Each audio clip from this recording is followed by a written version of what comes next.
And we're Boy's live not in coming 5, today? 4, 3, 2, 1.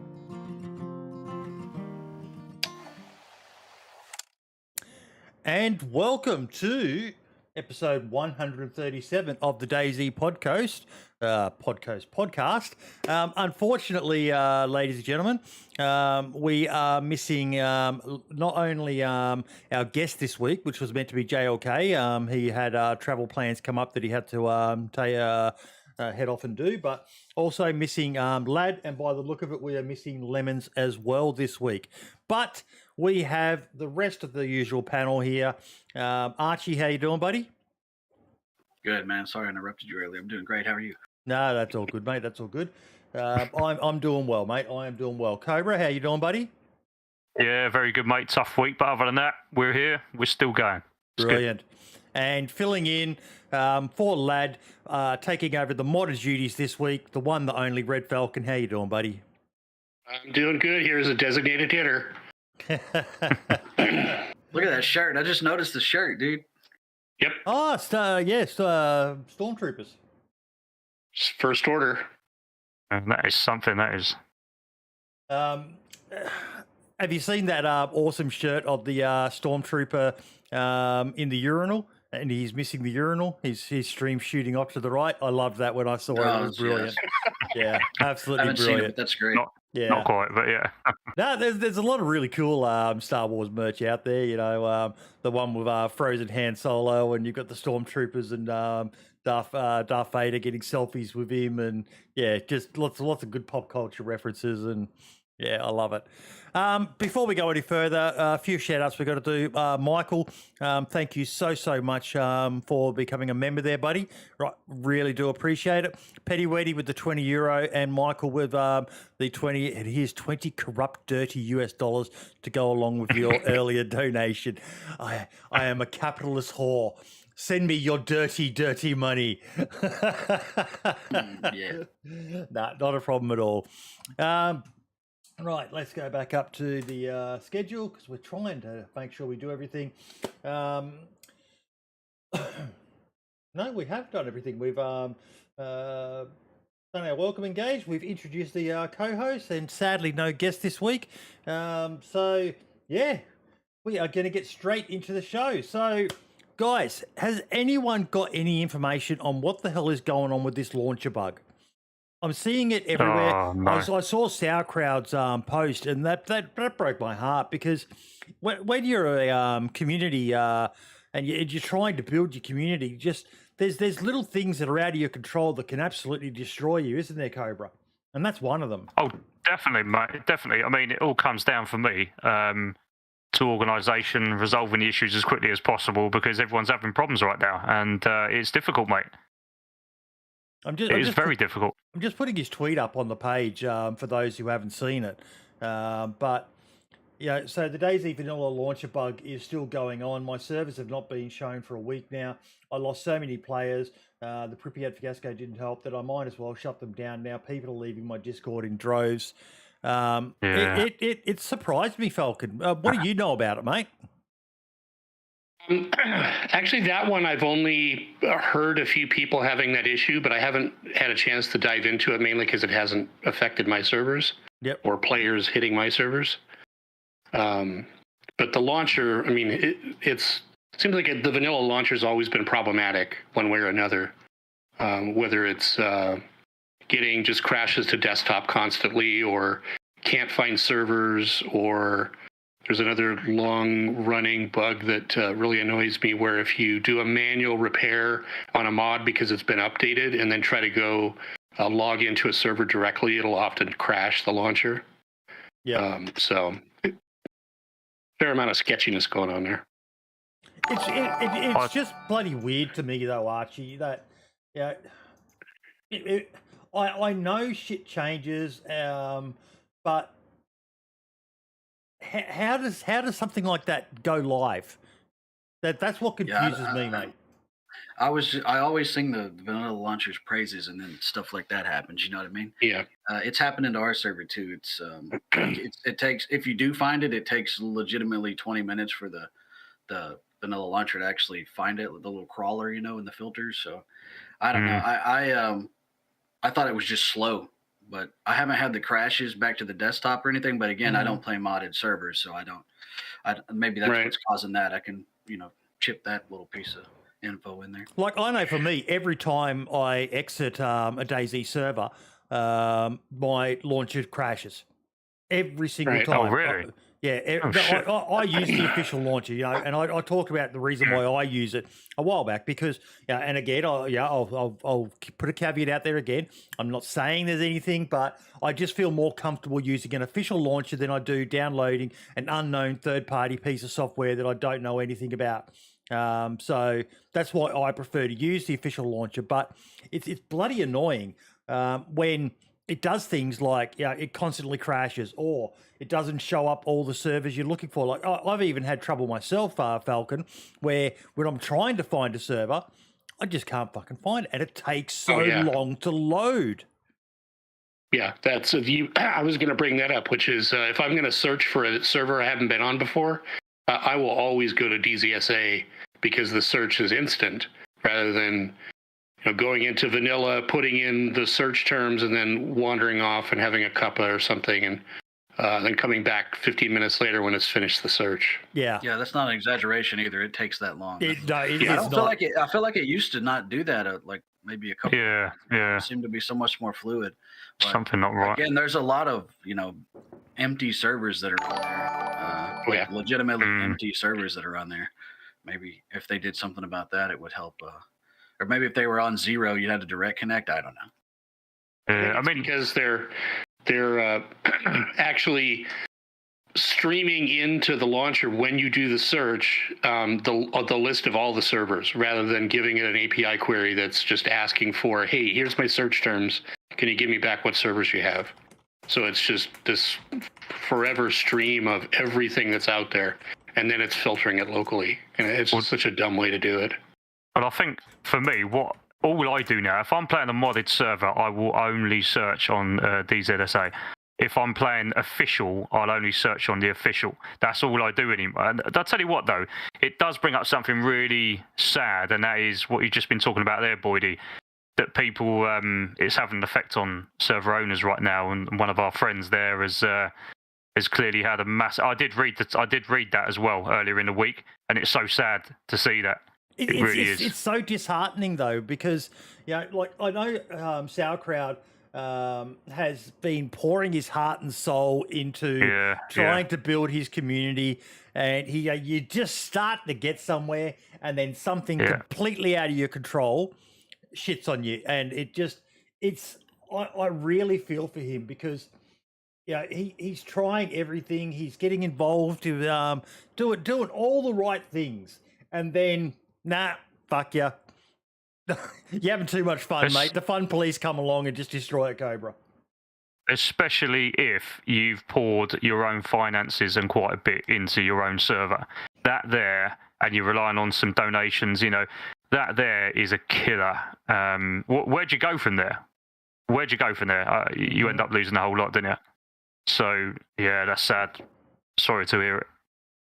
It is really, really sad, and I don't know what they can do, other than fix it. But it's disappointing when things like this come through to live, and it has such an impact like this, Falcon. Yeah, absolutely, and I think as Cobra was pointing out, the kind of your server community is so fragile that. And even if you get a diehard players over a longer period of time, you start getting some kind of fumbles with the server performance or the availability, or like with this launcher bug, and it can evaporate so quickly. And then getting it back is almost starting from ground zero and just working your way back up. I guess that's why a lot of people quit, don't they? A lot of people quit their servers. I mean, do we actually know fully what the problem is here? No, I don't. I'm not aware. Yeah, no. Nope. I mean, is it? I mean, well, I don't know then. something somewhere's not right. But I wish we had some answers. I haven't seen them make a statement as to what the issue is. If they have, I apologise, but I haven't seen anything. And again, that's kind of disappointing as well. Something like this should be a priority. Again, but has it been reported though on the feedback tracker? I don't know. Looking at the post before that we were talking about, I just closed it, but I can't even remember if he tagged DayZ in it. So yeah, there's issues with that launcher, and as far as when you compare it to what else is out there with the third-party launchers, it is lacking in a lot of functionality that we definitely need to have added into it to make it just a more user-friendly tool. You even hear from people the amount of people who start playing DayZ, and they're like, how do I find these servers that you guys are all playing? And yeah. Well, do you know what? That's interesting you say that, because again, it kind of now makes me fully understand why so many people ask me on my Discord or on my YouTube channel, what launchers are you using? Because we potentially are not using the official one. So, if out of interest, you've got the DayZ SA. Have you got the Encave? Is it Encave, the other one? What is it? The Magic. What's the other one? There's a Magic launcher. Yeah, Jad's Magic launcher. What's it? Is that it? As I understand, Scale Speeder, I do think it's a priority, but we need communication on something like this, because it's it's always hard to talk about things like this when it's the dev team and we love them, but if we don't know the situation with it, it just leaves people to be disheartened. And when there's been major issues with the launcher for quite some time, like the crashing, someone saying there's like 20 tickets on the feedback tracker, it gets disheartening, especially when, like Cobra was saying, when people are putting a lot of money into trying to start a community, and then something like this comes along, it's kind of what I like to call own goals, Archie. It's allowing people to hate on the game over something that shouldn't be an issue. I know that there's coding and all the rest of this stuff's a lot more complicated than people give it credit for, but little things like the launcher really shouldn't be such a big issue, should they, Archie? I think it's the first thing people see. So no, of course not. I don't know if it's happening on console, but on PC, a lot of the stuff that doesn't make sense to me is as far as where their mindset is and whatever the producer is thinking, right? You got to think as a first-time consumer, you buy the game, you go to launch the game, how's the experience right away? Because if I see other games get away with a lot of things that DayZ's developers get chastised for, I saw it happen with EFT for years, where, they were, being given leniency when the DayZ dev team was being lambasted for the same type of thing. But I think if you put yourself in the consumer's shoes and they launch the game, they can't find a community server that they're looking for. They don't know how to direct connect. They don't know that they can direct connect. The server, the filter crawler isn't working correctly. That would just frustrate the hell out of me as a gamer who's used to AAA titles, So I think it's a huge issue personally. I mean, it has to be, because it's your first impression. You never get a second chance at a first impression. Yes. No, I am curious about what you said, whether this issue is something that's happening on console as well. But even down to things like the naming, I'm not, there's a word I'm trying to think of, but the way the naming system works, Falcon, and that basically people are gaining the system or gaming the system just by, I posted that, I found that Fiverr site where they were, talking about how they can get your server to the top of the rankings and all the rest of it. And pretty much all it is by putting in, a dash, or just understanding the numerical hierarchy of how the letters and all that work. Surely there's got to be a better way. So I think Zyson said maybe a bit of priority for older communities or the higher pop ones, or I'm not so sure about higher pop, but I do kind of think that communities that have been around for a while should maybe again this is all open to conjecture, but what are your thoughts, Falcon? Yeah, I mean, it's a really tricky question because if you go with some kind of system where the servers are, ranked by popularity, or like you said, population, or some other calculation that's based on how many players are on them, you create a scenario where the bigger servers are going to always bubble up to the top, and then we know that there are technical ways to game some of that with I think we talked about a couple weeks ago with potentially inflating player counts, or there's some things that people have done in the past to make their put their server in a better light. And so then you create an incentive where that becomes a more interesting type of tactic to take, because you're driving yourself up to the top. So whether it's just putting 1 million dashes in the beginning of your server name or something silly like that, or some other system where they're trying to figure out who should be on top, I think it's always going to be problematic. It's just trying to figure out which one sucks the least. Yeah, whatever they come up with is going to be exploited. Yeah, absolutely. Oh, So yeah. right now it's kind of like a do nothing. It's just based on server name, or I think advertise with them and you can get bumped to the top. I think really, if people are looking for a bit of a quick fix for the time being, I've not had any of these issues at all, especially over the last 2 weeks. So if you was to stick with, if you're looking for a modded server, go and use another launcher. And if you're looking for official, stick to the normal official launcher. If you want that little fix for a little while until this is resolved, I've had no issues doing that at all. So that might be a step forward. That might be a way forward for the meantime. Yeah, a lot of people use battle metrics and then just direct connect with the IP. Yeah. But that's like, your more, experienced players. Mm-hmm. Well, that can get tricky depending on the modding. Yeah, depending on how heavily modded is, that can be a challenge. And a lot of people wouldn't even know about a site like Battlemetrics and things like that. Yeah. It's a lot about, I've read into and watched a few videos where you talk about ways to ensure optimal engagement with your community. This is not just a gaming thing, but you've got to make the entry process as simple as possible.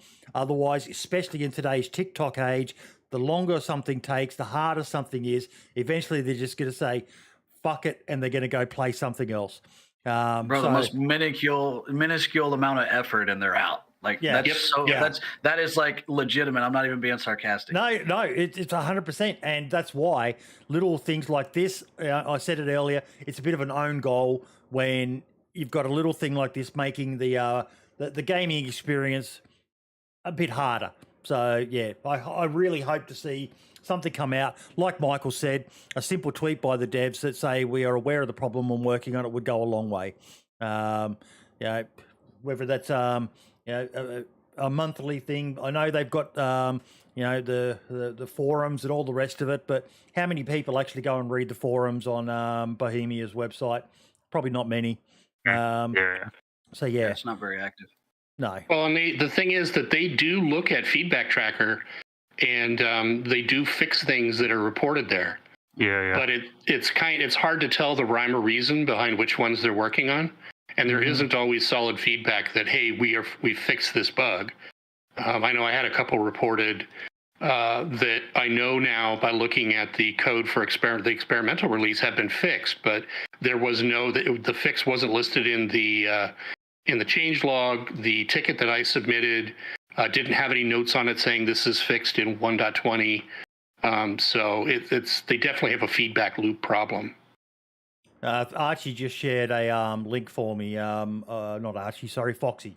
I'll put it up. I was like, I did? Look, if it had been you, Archie, you probably would have got banned again, mate, because it does mention something about the influx of hundreds of Chinese servers, and we all know you're not allowed to mention the high pings. But many of whom they can't. That's another thing I was going to say. They have to tiptoe to the tulips and walk on eggshells about how they fixed that shit anyway. Yeah, because any little thing they do is going to get misconstrued as you know what. So. Mm-hmm. Yeah, and that is an issue. That there's a lot of spamming servers, and if you put it via Hypop, it's just going to lead more servers to start doing that weird bloody hack where they have fake players on the server. And mate, that's just shite, isn't it? Yeah, absolute shit. That is all the bots and all the rest of it. I mean, mate, that to me is like putting up there with the same as hacking and cheating, mate. All that. I mean, it goes back to what Falcon was talking about, and any new implementation they put in to try to fix what's going on is just going to be exploitable. Yeah, absolutely. What I don't get is, and someone who's smarter can explain this to me, but I thought China was locked behind the Great Firewall. How are we able to get on there and play on Chinese servers and all the rest of it? My simple brain doesn't quite understand how that works. Yeah, I would just take everything you hear with a grain of salt, man. A lot of that stuff is just conjecture. You know? I think the Great Firewall is probably more impacts fully legitimate traffic and businesses that are trying to do business in and out of China, and less so around some of these gaming servers. And you don't know where those servers are actually hosted, so that could be Chinese server owners that have them hosted somewhere else that aren't. I'm just surprised they allow that, Falcon, because I thought great Chairman Winnie the Pooh didn't want his people hearing about Tiananmen Square and things like that. So it surprises me that they allow the open discourse via basically what's an unregulated method. I'm sure that they're skating around it somehow. It's not necessarily a sanctioned thing, but somebody's doing some shady business to get out. Yeah, clearly. Shady business in China? Never. No comment. Okay, so there was a bit of a drama during the week that I don't really want to get into the drama side of it. Because for me, this kind of falls into a similar sort of category as the whole Hogwarts legacy debacle that's happening at the moment. But there was a video getting shared around by the creator of the Pripyat map where he shared some rather unusual views, is all we'll say on that. What I'm more interested in is what is the availability of the map.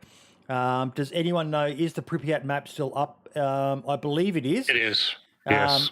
What concerned me, and the reason I want to mention it is, a friend of the show, Cam Can't Run, said he was getting people messaging him, telling him that they weren't going to play in an event that he tried to organise because it was being done on the Pripyat map.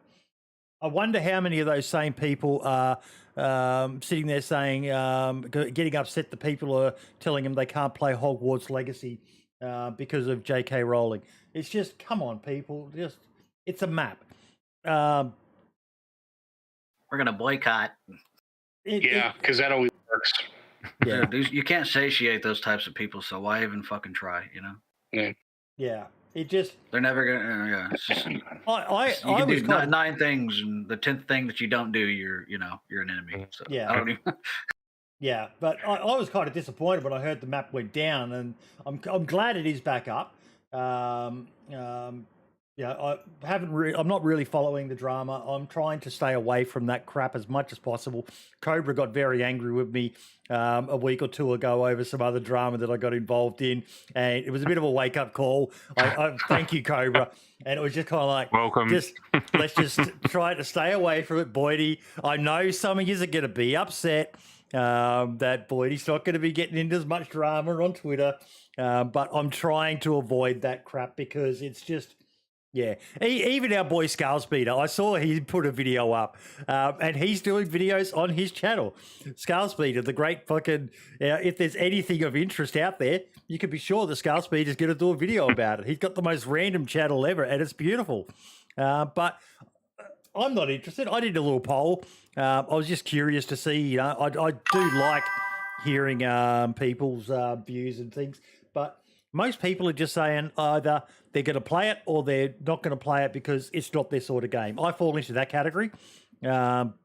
it's not really my thing, but yeah, Pripyat though, I definitely want to fucking give that map a shot. If everything I've seen of it, it looks beautiful, but I just, I haven't had a chance yet because there's no real decent servers down under that I'm aware of that have the map.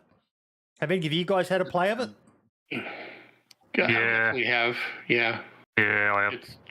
What do you think of it? To me, it had a lot of potential.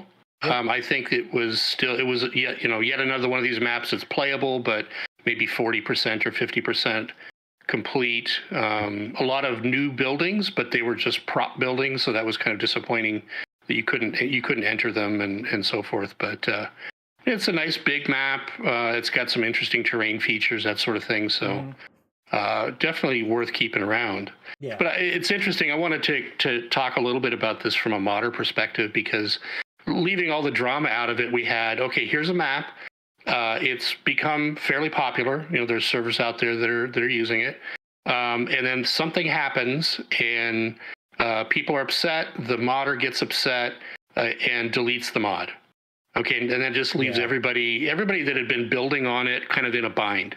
So, and then eventually, he put it back up. But, we've seen that where other modders get upset for the community, or they make a change and people don't like it, and then they get a bunch of hate, and eventually they just leave the community and pull everything down. So it's a careful balance, especially as a modder, when you're not really making any money, you're doing it for passion. You also have to realize that if you have a successful mod, you do have some amount of responsibility to make sure that you're not going to screw over server owners that are using it and your community, or know that if you do and you just decide, I'm just going to pull this, I'm not going to give it over to anybody to maintain or anything like that, you're going to get a lot of hate. And so if you're going to exit, you're going to exit in a dark way. So it's just a real interesting scenario. And I know with my mods, I always think about, trying to find the least horrible time and day to do updates so that I don't screw server owners that, may not have fully automated mod update setups or things like that. But not everybody looks at it that way. And, eventually sometimes you just got to pull the plug because I just don't want to do this anymore. But they're giving out titles for what we would all be the professors of. Red Falcon's the professor of flying skills. I said I should be the professor of drama arts, but Michael, I think that one actually has to go to Archie. I think Archie's more of a conspiracy man than I am. Yeah. Not by much. Because I hate that word, bro. I hate that word. I can't stand that word. Archie, he's a truth setter. What's the difference between the truth and a conspiracy these days? Just a little time. About 6 months. Yeah. I mean, how long are we going to listen to the experts when the experts are always wrong? You know what I mean? But anyway, I was just going to say about that Pripyat server, like that would be a great way, because every bit of marketing, the number one marketing strategy right now in media is manufactured outrage. Yep. Pretend people are mad about it, get a bunch of bot accounts to complain about it, and then you create this big hype because it's everyone's polarized. So then they're going to either hate watch it or watch it out of support, and then you get bullshit media that's just mediocre, and then they just marketed it without having to pay for anything, right? And if you wanted to promote a server that no one, like I never even heard of the Pripyat server, right, until the outrage started, so it's just a great way because word of mouth is the number one type of marketing. So you manufacture this controversy around it, controversy, how they say it over there in Cobra Land, right? And then bam, you have all this free advertising. Yep. And then, but there are real things, like, I know this is a DayZ podcast, but like EFT is in such a bad place right now because Unity is not supporting Russian creators and Russian companies, so they can't get any support for their game because of political shit, But there are real things that happen, but I think most of this shit's just manufactured outrage so that it gets some hype.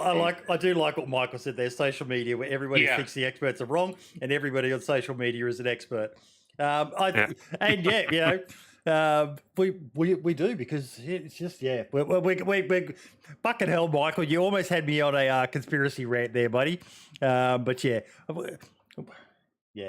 one day I keep on thinking that I'd just like to do just a talk in the taking the piss, chewing the fat, whatever you want to call it. Just at least shit in general, but one day. At least people on social media stick to their story when the experts just vacillate, not ad nauseum. That's the shit that gets on my nerves. Mm-hmm. Anyway. Okay. The next topic I want to talk about. Where did I put it?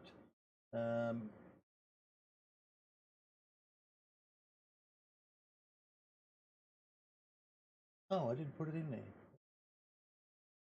That's what she said.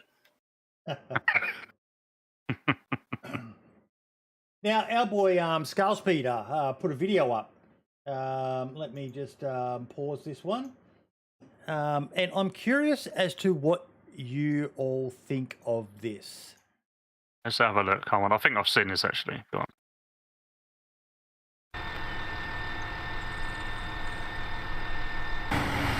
Před level.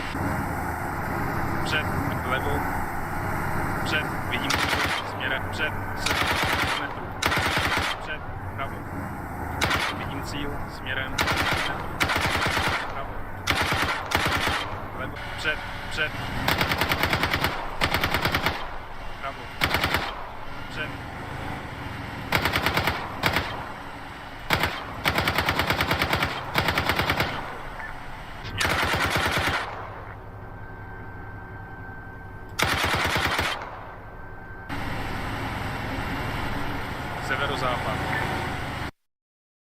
Now, it would be OP as fuck. We all could agree on that. But I do hate the fact that there are so many wrecks in the game that you can't get a working vehicle from. Be it that green truck wreck you see that's like the old ambulance, the military ambulance one, down to the variety of, particularly up there at the Northwest Airfield, you've got that whole tank graveyard. As well as the columns and all the rest of it. If you had the right weapons in there, make it that it is extremely hard to get one going. But I don't know. I don't think it's urgently needed, but it would definitely add some variety to the game. I think we're going to get some more military-style vehicles, just, with the Reforge reports. Why would they not? Yeah, and that big ambulance, the V3S Command you're talking about, that's been in the game files forever. Me and DOJ found that back in the day. There's an interior on it. You can climb up in it. I don't know why they wouldn't port those things in. I know it takes a lot of time, but, I mean, have you played Reforger and look at all the vehicles they've got on there? Most of those have rec models in the existing DayZ, so I don't think we're very far away from military style vehicles other than the Humvee in the game, especially once they fix the map surfaces. Even the military Jeep, the Russian one, it frustrates me that that's not in the game because it's such an iconic wreck. You see it everywhere, but they put the Humvee in before an actual vehicle from the region. That one kind of surprised me, but what do you think, Falcon? Yeah. Vehicles are your thing, mate. So, I've got some fairly strong opinions on this that in some cases I totally go against. The kind of push to have more military vehicles and specifically things that can shoot. I've certainly had a lot of people ask about when I'm going to add guns to the helicopter mod. Or bombs or rockets or that sort of thing. And I've seen a few people try. And I just hold that just exactly what you guys said, which is it's just too OP. And you can mitigate it a little bit, but, making the ammo not very available or things get damaged very quickly. You have to repair the guns constantly. But I get to a point where my thought is, hey, if you want to do military simulation, go play Arma. DayZ is a hardcore survival game, and the more we drift away from that, the more we start running into some of the other challenges with DayZ as a platform. So I walk a careful line of I do have military helicopters, I have civilian boats. I'm pretty much staying away from military boats. But yeah, it's that fine line of, and then do you start putting space vehicles and things like that?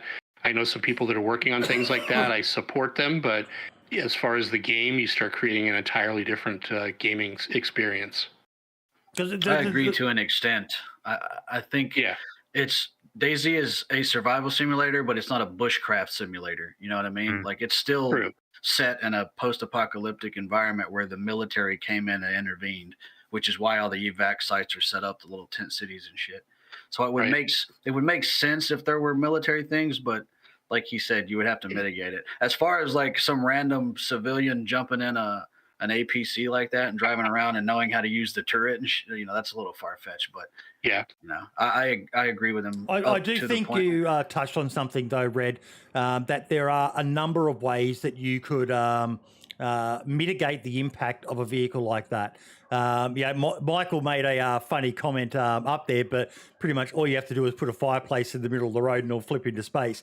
So they're not quite as OP in DayZ as they say they are, Cobra. But with the requirement to find the certain vehicle parts just to get it up and going, they've got a number of fuel pumps all over the map. Again, I know there's the issue with the amount of liquids that the game can have, but I've always been confused that there's no diesel fuel in the game and no petrol. You can limit the availability of the fuel. You can limit the availability of the ammunition. Make it like it's a 30 cal or a 50 cal. You need belt ammunition as well, which is completely different to your standard ammunition. So there's a number of ways, Cobra, that you could mitigate the impact for vanilla. Obviously, community servers are going to do whatever they want with them. Spawn instantly with a BRDM or a whatever, if that's the way they want to set their server up. But in vanilla, I think you could manage it because Scale Speeder says it would be a great addition to the mythical end game of DayZ, Cobra.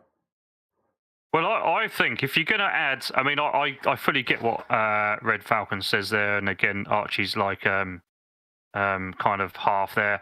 I personally think, would it be too far-fetched to have on official a really, really difficult area to get into, maybe an underground area on Cherno that's so difficult to get into? It would take, I don't know, an awful lot, maybe a team, whatever it would take. And once you got into that, after weeks of trying, then maybe there is something OP in there like that. But ultimately, I don't think it's something that you could, you would be able to just run around, find like the Humvee. They're not that hard to find, really. And I think if you did do that, especially on official, I'd have to agree with Red Falcon's assessment there. But again, if there was just one like super hard, I don't know, area zone that you just notoriously difficult to get into, and there was maybe a Barrett or whatever it is you wanted in there like that, then I could kind of go with it, if you know what I mean. Yeah, I know how to fix it. This is what I would do. So in Pavlovo Military, which is a static gas zone, and in Northwest Airfield, which nobody goes to, there's gas pumps. If they just made those diesel, and that was the only place you could get diesel, and then you had to get the diesel from there, right? And it didn't spawn in the jerry cans and shit, right? You had to go actually seek it out. Then that would. I mean, and then you got to get out of that vehicle to refuel as well. You can't just sit in there. I mean that. But like the Humvee is supposed to be armored too, and then it's just kind of broken. But as far I see a lot of Humvees, but I only see them in clips where people are getting ambushed on the road. Yeah. So I mean, if you think about it, saying that diesel's already in the files. It's just not being used. Yeah, it is. Yeah, so that counters the issue I was worried about with the amount of liquids that you can have in the game. If it's already one that's allocated a space in the files. There's a lot of stuff with cars. There's radiator or engine belts. There's brake fluid. There's motor oil. There's all kinds of things that aren't being utilized that would make it more interesting. If you peg your engine out too much, the belt snaps. Those have been in there forever, and the models look good. I mean, you used to have to put motor oil in the cars. Well, and I did use both motor oil or engine oil and hydraulic fluid for my vehicles. So the boats take motor oil, the helicopters have hydraulic fluid, that That's sort one of of thing. the things I loved about your mod is how intricate. You actually felt like you were putting a helicopter together. It wasn't easy. Right. And that Archie touched on something before, but I don't know how many of you have any experience with armored vehicles. Mine is only limited to the M113. And that's an interesting vehicle because I know there's been some upgraded versions of it, but for the most part, the ones that we had in the Australian Army, in the early days of Vietnam and things like that, you had to be up in the cupola, exposed, to be able to shoot the gun in it. They did come up with some automated versions where you could operate them from inside it, but we could dumb it down, make it a bit easier so it's not completely OP. That if they were to introduce something like this, you've either got to have people shooting out of the vehicle as just occupants inside it, because some vehicles do have firing ports, but others you need to actually expose yourself, stand up, potentially be shot to be able to operate the gun. So you're not just driving around in some immune vehicle and just shooting at everything all around you, because that I do worry would be over the top. But over the top. One of the things that I constantly hear said was one of the early memories from the DayZ mod is so many people talk about. I've heard Brian Hicks talk about it, but from all of these people, that one of the greatest things of their memories is, those servers that had the one helicopter or the two helicopters or something like that, and the whole server was all focused around getting control of that one helicopter. Yep. And then once they had it, they were the target. Everyone was like, these fuckers have got the helicopter now, we're getting them. And it created an organic goal for the game.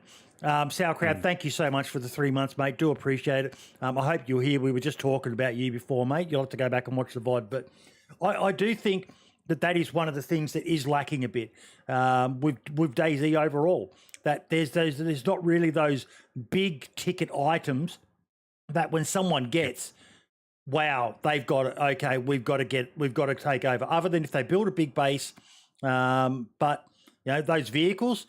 Yeah, there's something to getting. The Humvee is kind of a bit of it now, but I think that there's so many other options. Honestly, trucks, man. Like in vanilla, there's only 5.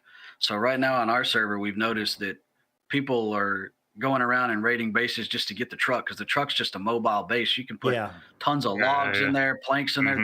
That's not even in the inventory. That's in the actual log slot. You can put, was it 4 barrels and 4 crates? It's insane. It's literally a rolling base. So right now, that's kind of, if people see you with a truck, they're going to like stalk you and try to set up a road because they're so hard to come by. And you don't have to put glow plugs on them anymore like you used to. So it's just battery in there and you're good to go. Yeah. So they're so OP, man. But they're slow as hell.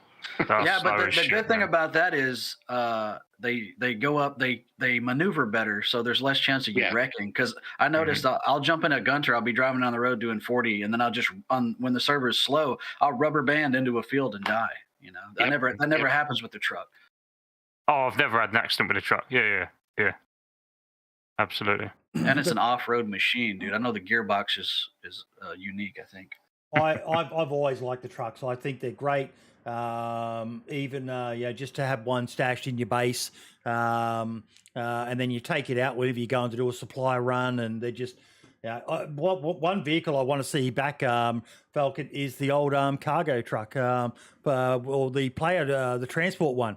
That used to be awesome. Having a 4 of 8 blokes or whatever you could fit in the back of it and heading off. The flatbed. The flatbed. Yeah. That's just the V3S with a flatbed that you could uncover or you could add the cover to it. Yep. Right. There's 3 types of V3S or M3S, whatever it is now. There's the cargo, there's the flatbed, and there's the command, right? And if you look up the file, I'll try to find the files and DM them to you. The command, the interior looked insane. It was the textures look great. The model's beautiful. If they could implement that I don't know if that's in Reforger or not, but man, I would be so excited for that. And the van too. Everybody knows I want the van back, man. Those vans, I love them. Even the Utes as well. Another Yeah, the vehicle little wreck multi-car. that frustrates me that they don't have in the game, but you see them everywhere. These beautiful little utes, and even being able to get a police car going. How cool would that be? I know, like what? Why are there no? There's the Yeah, older, you're there's no right. police car variants. I Yeah. always and then you know what I noticed though before back in like 109 they started taking out vehicle wreck models that they were gonna bring the new vehicle back, and then they put those new vehicle wreck models in the old spots. They removed all the van wrecks, but they haven't re-implemented the van yet. Mm. Sorry, I have to ask, Fist. Do you love getting high, but does smoking hurt your lungs? Effing YouTube ads, man. What? I am so glad I've got YouTube Premium. I haven't seen a YouTube ad in so long. And for everything I hear about the ads on YouTube is like, what the hell? What ad was targeted that? ads are weird. That is awesome. Oh my god! But yeah, no, I definitely think that there is scope for a lot more interesting. And again, people, please remember console.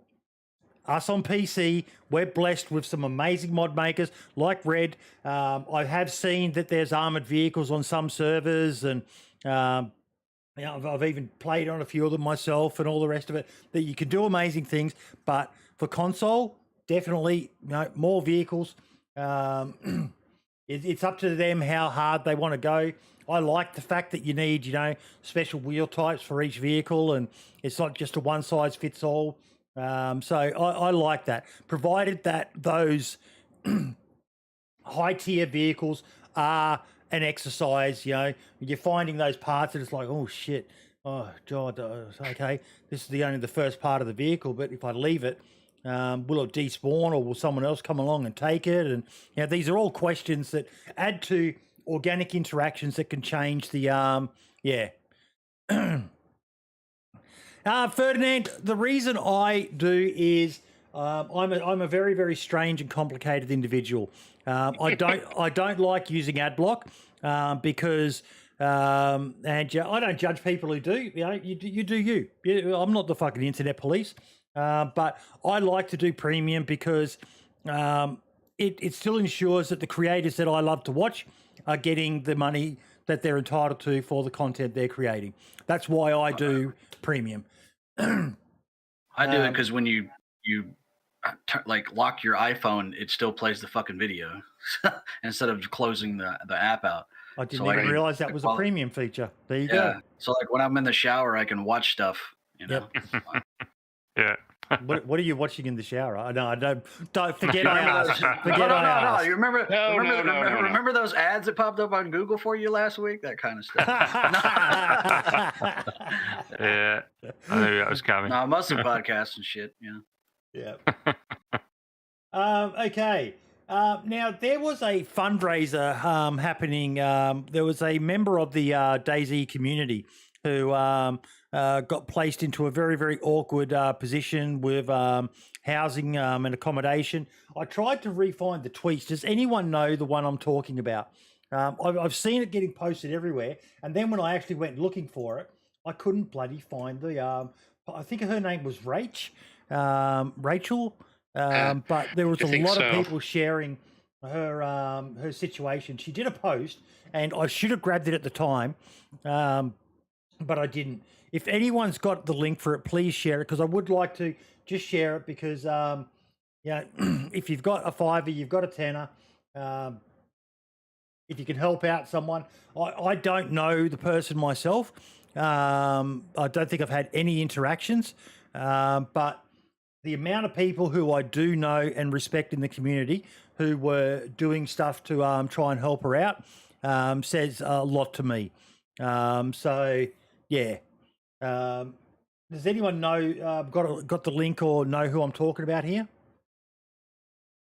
Yeah, I do. Didn't Lad say something about this last week? I can't remember what the link is, but I haven't got the link. But I think Darkwing's put it out in the chat. Let me have a look. Yeah, I think he's given you the details there, mate. Rachel Carpenter. There we go. Let me see if I can find that.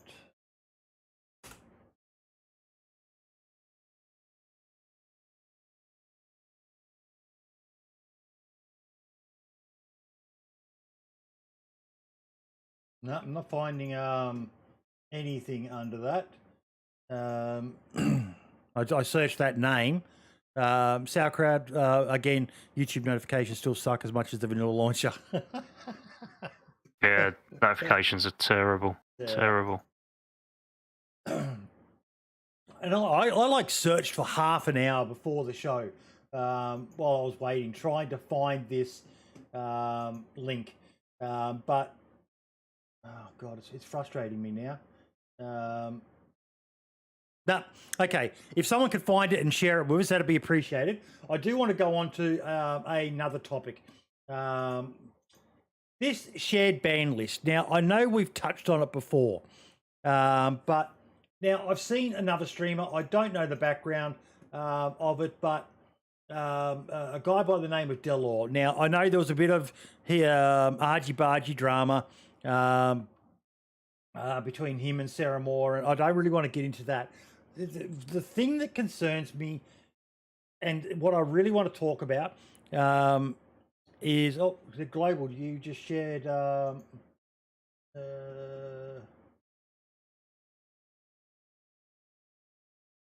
sorry, before we go into that, I can't see the link that you posted, global. That's the link to a Twit Longer. If you send it to me in a DM on Discord, I can get it up.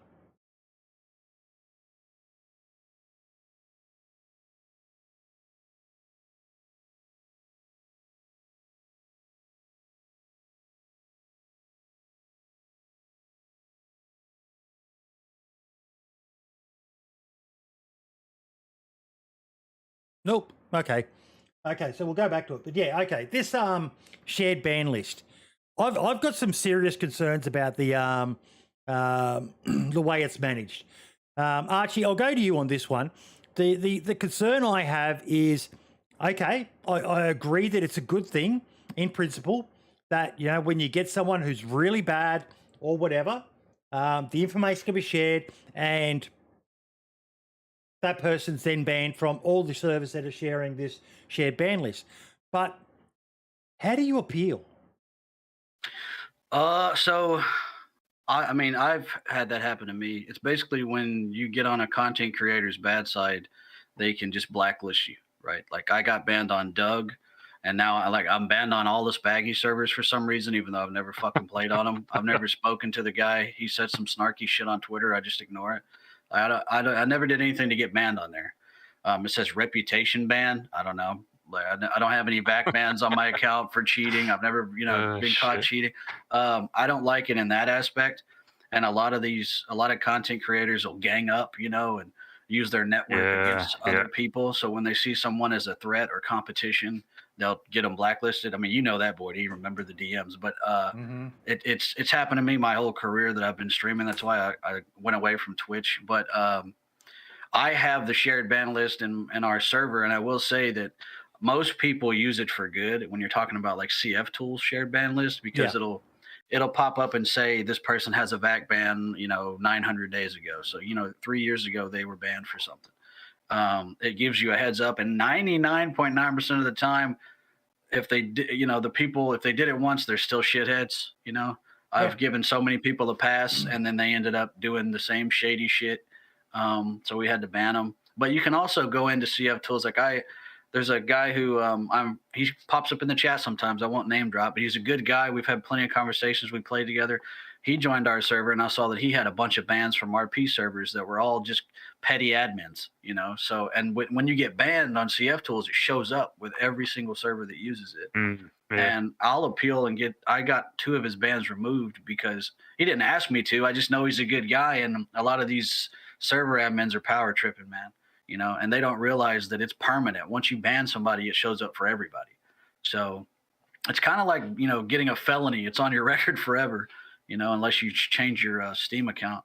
But, no one wants to do that just to play one game. So, I mean, it's got its pros, but then again, everything that's meant to be a good thing gets exploited, So it looks bad when somebody who's just being a petty, prick bans you. See, that's what worries me, because I know in 99.99999% recurring of the cases, it's a justified ban.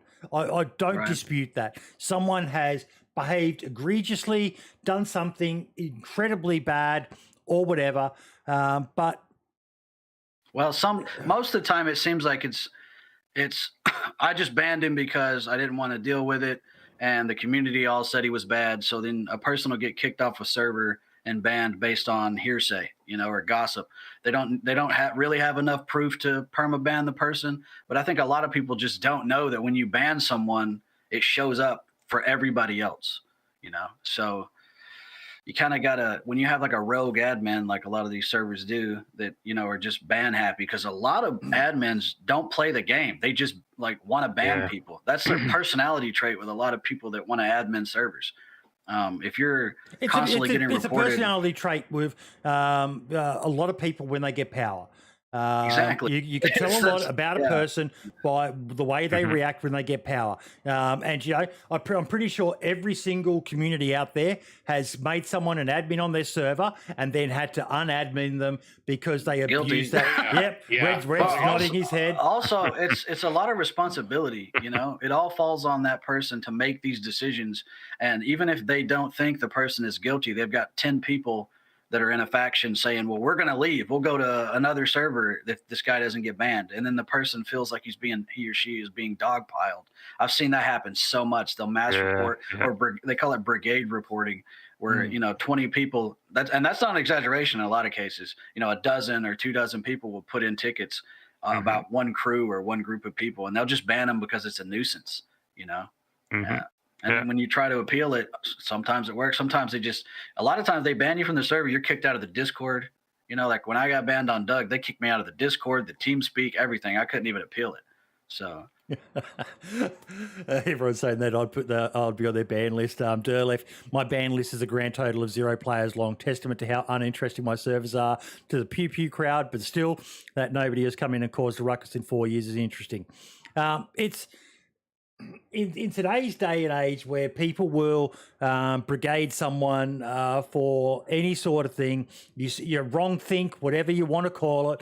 I genuinely have concerns that there are people out there who, and even if they did do something stupid, how do they go about getting a second chance or a third chance? I know Ziason there is saying for DayZ Down Under, if someone appeals a shared ban on DDU, we refer them to the community that added them to the list. But also our shared ban lists are from trusted servers. And again, I want to reiterate, the caveat is I do believe that 99.99999% recurring of people who are involved in this are good. But there's got to be cases out there of people who got banned for mistaken reason. I don't like that there's nowhere that they can go, a Discord they can join for the shared ban list and appeal their case even. I understand that there's issues with that, that most server admins are doing this out of the goodness of their heart. So, to ask them to take even more time to sit down and hold a court session where the person appeals their case and all the rest of it is a bit much. But there's got to be something, a way for them to appeal a shared ban because they may have, we're all human. We all have emotions. We all react to people differently. It's... on our server... Sorry, Foxy's saying there in chat, you need proof to put them on there. I know that, but I mean, kind of. You kind of need proof. You don't. Foxy, I can go on my server and just ban anybody. People have been executed for proof in the real world. So proof is, I've seen people on the ban list. There was no proof. It was just banned for admin disrespect. You know what I mean? And you put this guy on a list because he disrespected the admin? Come on, dude. So the situation we had was our servers had, we were using the champions ban list, and we were also sharing our ban list back out so that everybody could see if somebody's banned on our server via the shared ban lists, that, now they're showing up with all these bans. And what we were getting was people showing up in our Discord trying to get the ban removed from our server, even though they didn't want to play on our server, just because It was a reputation thing. Yeah, yeah.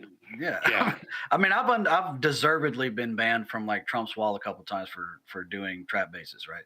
But they always lift it, you know. But yeah, you can just be a shithead admin and ban. Like the way we do it is 2 admins have to agree on the ban. That way, if one person is emotional, the other person's usually level-headed, right? Right. Yeah, that's fair enough. That's a good policy. There's a pretty bad, implication that comes with being on that list. You know, so when I see people I know on there, I'll ask them about it, and then if I believe them, I'll contest it because I can, you know. But yeah, it's just a way to scarlet letter people, man. If you don't like them, you can blackball them, use your network against them, and that's the problem is these clicks, man. Well, that and things like on your server, you may have a rule that you can't build a base with more than 3 doors within 150 meters of a safe zone. And I'm like, on mine, it's just do whatever you want. Yeah. And so why should I be picking up your bans where you also may have legit ones, but you got these crazy rules that I don't agree with? And okay, so they all feed into one bucket. There's been communities out there that have been exposed for shady dealings. They've done shady stuff. What happens with their ban list when they've been shown to have either scammed people or worked with cheaters, hackers, whatever? What happens then? Has someone said, shit, that calls all of their bans into question? If they're that petty that they're going to do something like that, what have they done? You know, how many of these supposed you can edit stuff. You can only show the stuff that's relevant to supporting your case and not the background. We see that happening everywhere in social media these days about almost anything. You see a 5-second clip of someone doing something and you go, oh my God, that's terrible. No context. Without the 5 minutes beforehand that explain it. So this is my concern. As Archie said, this shared banned list has a pretty big connotation that, wow, they must have done something really bad. And they could have. In most cases, they have. I had one sent to me, or I saw a comment about one. I did a basic delve into it. And the guy totally deserved being on there. But he was saying, and lying about it and trying to make out like it was terrible that he'd been added to it. And when I looked into it, it was totally justified. And I replied back, yep, this didn't get a reply from him. He got caught out trying to lie about it. But I don't know. In my experience, it's more like half the cases are justified. Because if like you go on CF Tools right now and look at the ban list, if you just of the people who have came in my server and it's vanilla, right? So most of them are like admin disrespect, illegal base raid, duping items, gear cycling, petty shit that should have been like a 48-hour, 72-hour ban. And these people are on the list. And a lot of admins see that and just kick the people to, pull the problem out at the root. And they don't even look. And then when you're trying to appeal someone else's, like if they come in our server and they have a ban from another server and I want to flag it, and have it taken off CF Tools for them, I have to write an essay to CF Tools to justify why I think it should be removed. You know what I mean? I just have AI do it. But like still the fact that you have to do that to get someone off that list is pretty rough, man. So it's a little overpowered sometimes. I think that it all falls on admins being overzealous. Sometimes. Yeah, Studmuffin said in chat there, report it to Philip and he will look into it. And if it's bad, he will remove the listing. How do you report it to Philip? Who is this Philip? I've heard this name mentioned. I have no idea who the fuck Philip is. Philip DeFranco? Well, I don't know. Again, I'm only talking about CF Tools ban list because it's all verified and you can go through and talk to the other admins and stuff like that. So yep, and there are other ban lists as well that other people probably have and share and all the rest of it. Those are just blacklists though. Those aren't even like legit ban lists. They're just blacklisted players that that people don't want on their servers. See, now I've never been on this ban list. So what comes up when you try to join a server and you're banned under CF Tools? Does it link you to his Discord or his website that you could lodge an appeal here? CF tools, it's whatever the admin puts in there for the ban message. So we always put the Discord on there. Like you can contest it here, and we put a link. Like when the Spaggy server thing, it just says you're banned. Auto reputation. I hate that. I fucking hate auto reputation. And I'm like, I've never even played this guy's fucking servers. Why am I banned? You know, again, I've been banned on Trump's wall and shit for trolling. You know, justifiably, I admit that. But they put a link and says you can contest it here. You know. Or the wall now, I'm sorry, whatever it's called. But a lot of them are just blacklists, man. I think the obvious problem here is if you don't trust an admin to not abuse his powers, then how can you trust the same admin to write up why they've banned them? So for me, I think the whole thing, you know, there's no regulation there, we know that. But I think to make it really simple, there either needs to be levels, or there needs to be a simple, if you are a cheater or you've been caught hacking, you are permanently banned from everything. You know, that's worthy of going on the list. Everything else, which is, right, I broke the rule on this server, such as Archie was saying, I set up a trap base deliberately for a bit of fun or a bit of content, or I did an illegal base raid, but actually I made a bit of a mistake. I mean, you're talking misdemeanors there. Yeah, you know, but again, though, at the end of the day, it's their server; they can do whatever the hell they want. But of course. When you go on a shared list, because that's what I'm saying. Problem. Yeah, that's what I'm saying. Yeah. So for me, I think you've got two problems. One, if you've got admin abuse, then how can you trust what they've said anyway? That there is an issue, a whole new issue. And secondly, how much info is shared though on this? Like, so someone said in chat, Ray said in chat that we see a flag that you have a community ban. So, okay, does it show the evidence? What evidence does it show? It just says whatever. And there's a slot for evidence, but it's always empty. Yeah. Like, I know I'm cutting you off. I'm sorry. No. There's a slot that says like proof.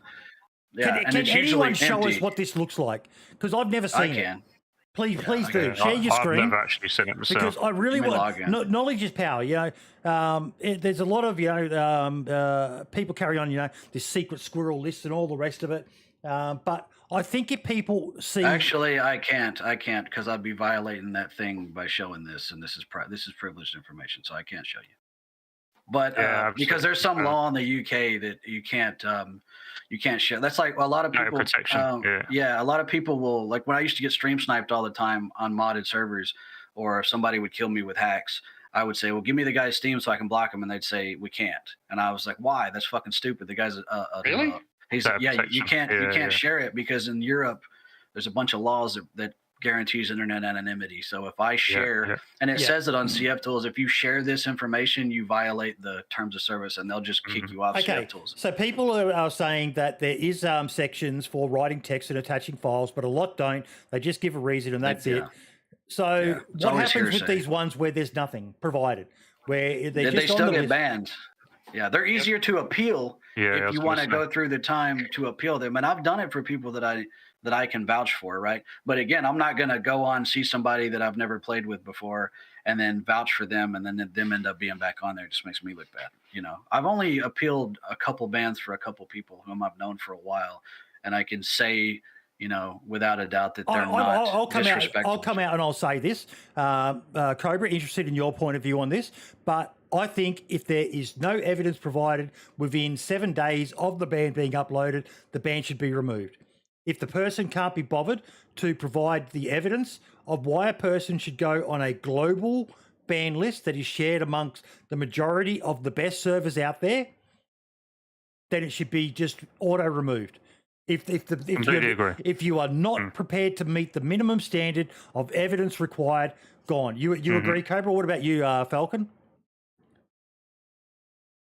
In spirit, I agree. I was just flipping through my ban list stuff, and there's just pages and pages of cheater or aimbot cheater, and if you look at the details, there's no details. Yeah, that's the problem. That's what I'm talking about. Yeah. So then some guy kills the admin or kills the admin's friend, or most of the time it's the guy who is in a faction with 12 people that the server doesn't want to lose, right? Right. And then they go, hey, this guy aimbotted us.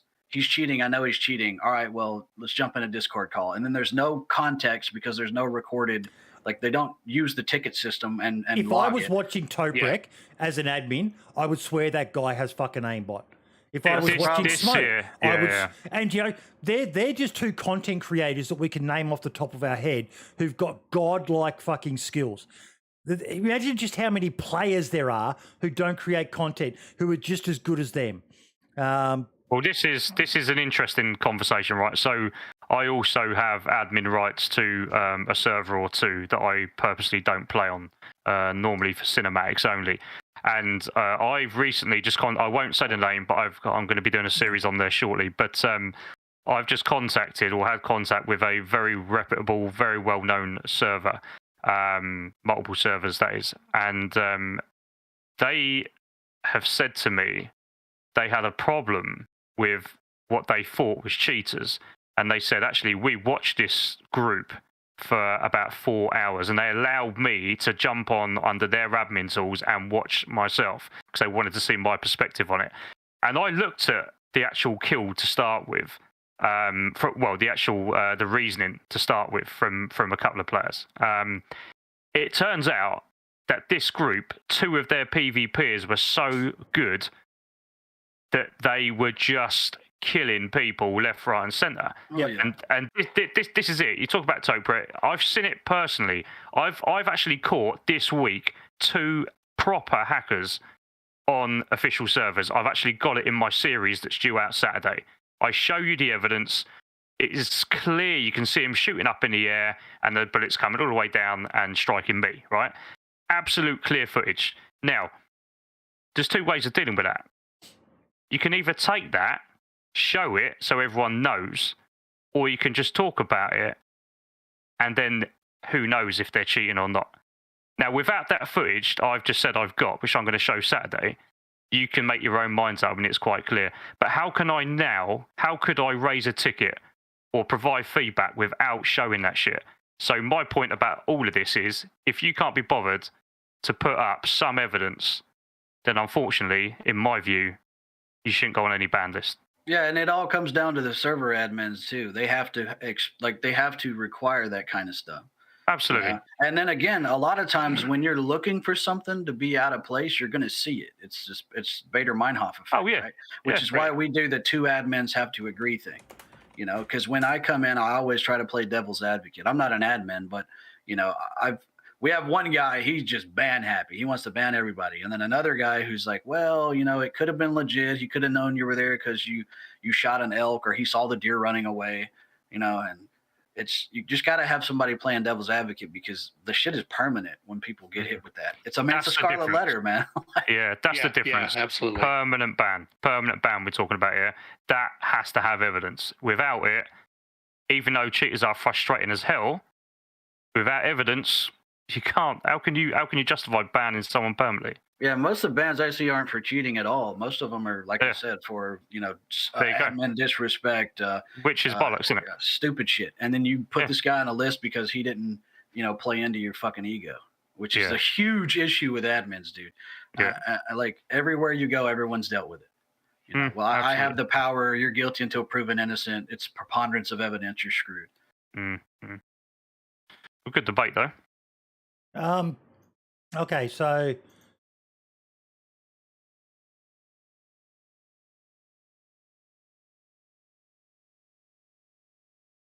I just dropped a free Nitro link in chat if anybody wants that. Don't click on it. Don't do it. So is this is like evidence nothing, reason toxicity, expires never. Never expires for being toxic. Right. Okay. Well, interesting. Yeah, that's what I'm talking about. That technically you can't even show that, but it's not showing any names or anything. Yeah, you can't. You're not supposed to show the dashboard, but it doesn't matter. So this isn't your server. You didn't screenshot this, so but yeah, it's that's the kind of thing. And then there's not a flag option on that, and there's no evidence in there whatsoever. So there is a flag option that's just trimmed out, cropped out. So where there's no evidence, those are a lot easier to get to appeal and get removed as someone with access to CF tools. But a person that doesn't have access to it, is screwed unless they know an admin that can do it for them. Mm-hmm. I think Stub Muffin makes a great point there. When it comes to maturity, you've got to treat your players like customers. I think that's a lot of people get caught up with. This is my server, tough shit. This is the rules, and that's great. But hold on a minute. If you had no one on your server, you wouldn't be running the server. So how about you 50-50 that, balance it a little bit? Yeah, there's a lot of things that come with it as far as like personalities and trying to placate and kiss ass. And God forbid you like shoot a female player and then the admin comes in and bans you just to like get in her good graces. That's happened to me so many times. And there's just all these different personal things that go into it, and it's unfair. Yeah, fair enough. But there is no regulation, there won't be, so we have to deal with it, don't we? Yeah, or just as admins, be smarter and have better policies, because you're permanently labeling people unfairly in a lot of cases. Now, like I said, I would say about half the time it's justified. There's evidence on there. There's Absolutely. There's a clip that goes to streamable where you can watch the guy obviously cheating and shooting a guy through a wall. But so Lad shared something with me, a statement by Philip. This is from almost 3 years ago. Public display of ban list entries. Sharing ban lists is a powerful tool for every community and server operator in the fight against cheaters and abusers. Sadly, the tool itself has been subject to abuse in the past few months as it was misused as a public battleground for private feuds. Starting the 9th of December 2020, every ban list will be delisted. To be listed, a ban list must fulfill these requirements. Used on at least 2 servers, actively maintained at least 100 entries. Every ban must conform to the code of conduct. If primary language is other than English, the ban statement must contain an English translation. Verification of listing can be requested via the support centre. Use the subject ban list verification and provide information why you think that your ban list should be listed. So it's great that he's got some sort of guidelines there, but that's quite old. It is, and it's also talking about. Well, I was going to say that's talking about listing in CF Tools. There's also the ban list that gets shared through the super secret elite companions Discord, where you can say, "Hey, I've got my servers and I've got a ban list that I want to share, and here's the code," and other people can pick that up, as well as feeding into or pulling from the companions ban list, which is a kind of a comprehensive one. So that's where it gets tricky. I'm not against the ban lists, because they do. Oh no, not there at all. are a lot of douchebags out there. Be it, I've seen some of these messages that some of these edgelords send when they get banned, especially when it's a female admin who bans them. Oh my God, the vile shit. Thank you so much for saying that. Yeah. Holy shit! The vile shit that comes out of some of their mouths is fucking horrendous, and they deserve to be banned until they mature up. And if they come back the next day and say, "I'm sorry, I said horrible, mean things," I wouldn't be unbanning them. In a year's time, maybe you might review it then. But even then, actions have consequences. But people make mistakes as well, especially young men do and say stupid shit. So why shouldn't 6 months, a year later, they be able to plead their case to someone? And I'm very cognizant of the fact that time is money, even when you're doing something voluntarily. So you need to be aware that this can't be something that takes up hours a day dealing with little edgelords who said something stupid or downright vile, or who downloaded a hack. Because there's so many fucking hacks out there. I had a video shared with me of some guy who actively promotes them. His whole channel is about using hacks and showcasing what he does. So little kids watch Bohemia, that. No. Yeah, I did. I sent it to Scotty. But when it's these listings that are no evidence, never expires, never expires should be for. I really think that should be something that if a ban is going to be for never, then that needs to be something that is reviewed by a group of people who are prepared to sit down and argue why that one should be a never expires, because that's a pretty big fucking call for pixels. for something He's related just to they're picture. just that person you just shared is only banned from that server. So he's not permanently banned from the game, but still it follows you around. You know what I mean? Yeah, it absolutely does. Especially if the server has a good reputation. Like if day one bans you for something, people are going to be like, okay, that's legit. You know, if zero servers ban you for something, that's legit. You know, if Doug bans you for something, maybe, but I'm just saying. Right. Well, and Sauerkraut brought up a good point, which is VAC bans, that's the Valve anti-cheating ban. Yep.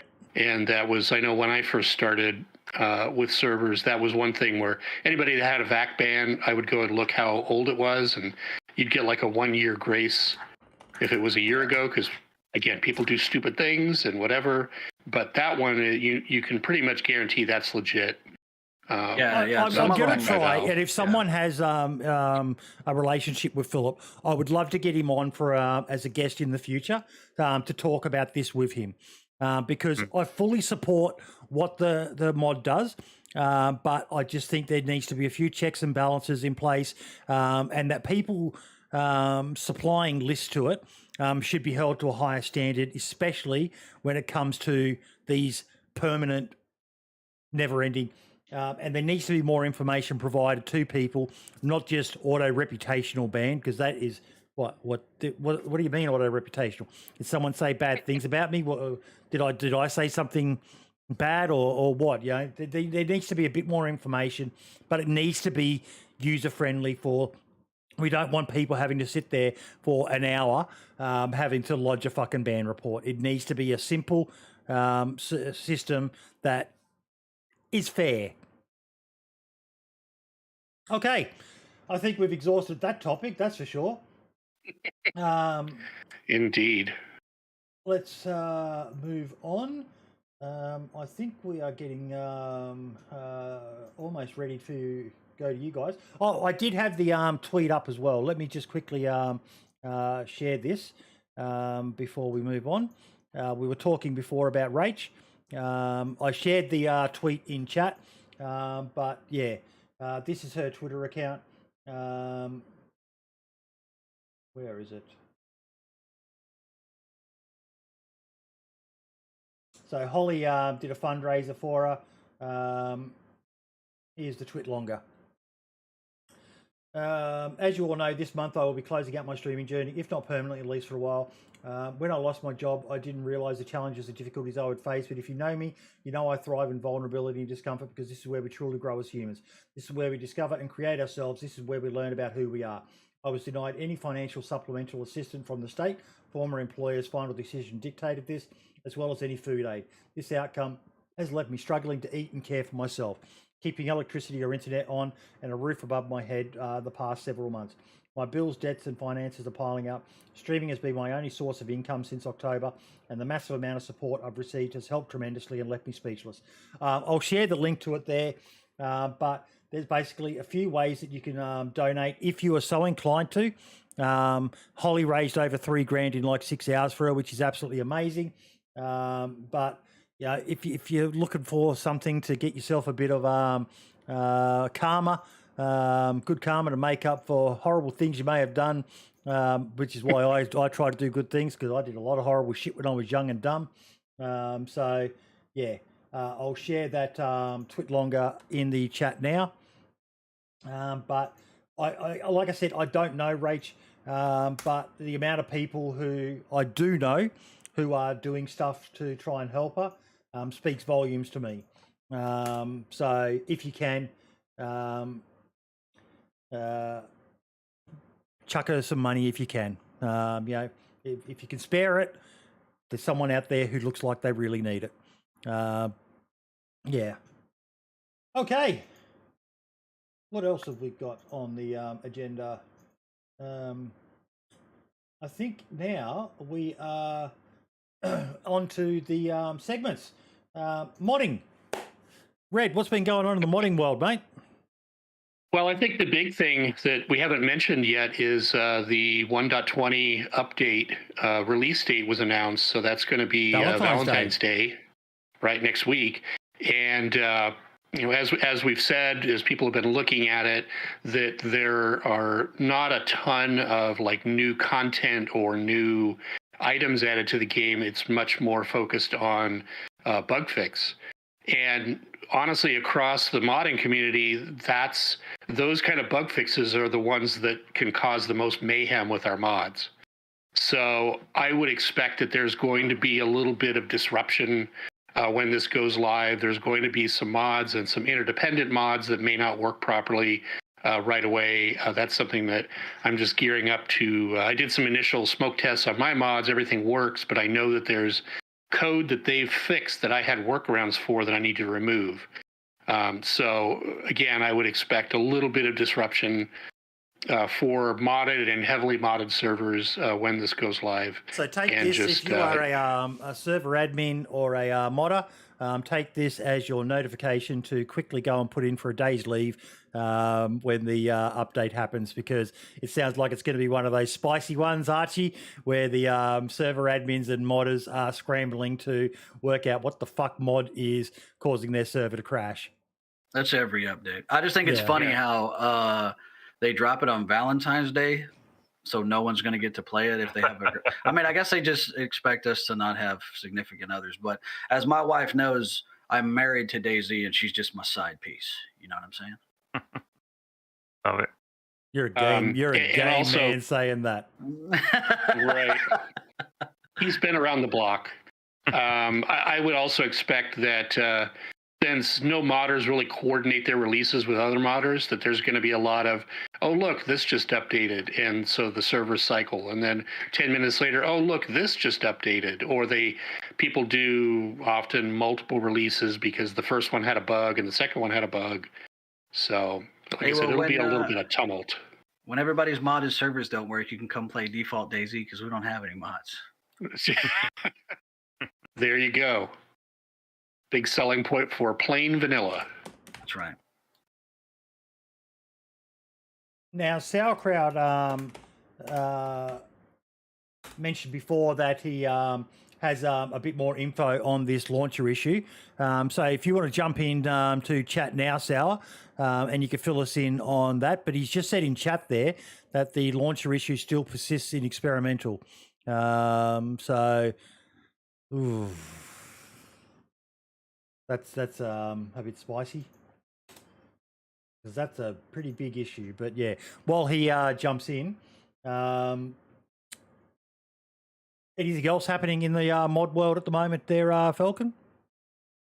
Well, so Derlith just brought it up in Hunter Z's animation mod. I was going to bring that up in my shout out at the end, but we can talk about it now. So for those that aren't familiar with the player animations situation in DayZ, that's a thing that can be modded, but you can only have one mod per server that touches the player animations. And so there was lots of talk over time about an animation framework that would make this all golden and beautiful, and we could all just go through that and do all our custom animations. And of course, that seems to have fallen by the wayside. But Hunter Z's been working on doing some custom player animations and throwing them into a central mod. He's actually done some for me in helicopters that I need to integrate. Can I ask a question? Yes. Is Hunter Z doing crack or something now? You would think so. That guy is cranking out content all the time. You knew exactly where I was going. It's like he's fucking just hit some bloody OCD, obsessive compulsive. He's just... I've lost track of the amount of stuff that he's doing at the moment. It's insane. It absolutely is insane. I suspect that he only does modding. He never sleeps and has a million ideas. And does some quality work. So that kind of with his centralized animations, and I know that he's included some that other people have created as well. You can start to have your players do other things other than just the vanilla animations, like in a helicopter, holding the cyclic and the collectives, in riding on, was it the snowmobiles that PDX did. Changed it so that they sit on the snowmobile properly and hold the handlebars, things like that really help with the immersion. That's so immersive, dude. That's so absolutely. Needed. That's. I hope you're listening, Bi. I even love that guitar mod that someone made where you were actually strumming the guitar. They so need to add Barely Infected song to that, and I think if they reach out and ask him, Renee would say yes. But I just love that. Even I've seen there's a mod with a bugle in it. It'd be so cool to be able to raise it up and not just have it doing the drinking animation because that annoys the crap out of me. You use the bugle and then you hear this glop glop because you're drinking while it's blowing out the song. But they can take that out though, right? Oh no, that's right. Because I was working with another modder on our shape charge mod before the IEDs came out. We were trying to put a custom click sound on there, and it was like impossible. Yeah, that's really tough. Really tough. Okay, Sour, fill us in on this launcher issue, mate. What's the update? Hi, everybody. I just want to say, hopefully Archie has a good, comfy sofa for tonight. And I just want to say as well, compliments to Hunter as well. He's, I think, one of the modders who thinks always out of a box. He's really, really amazing. And he does not work for money.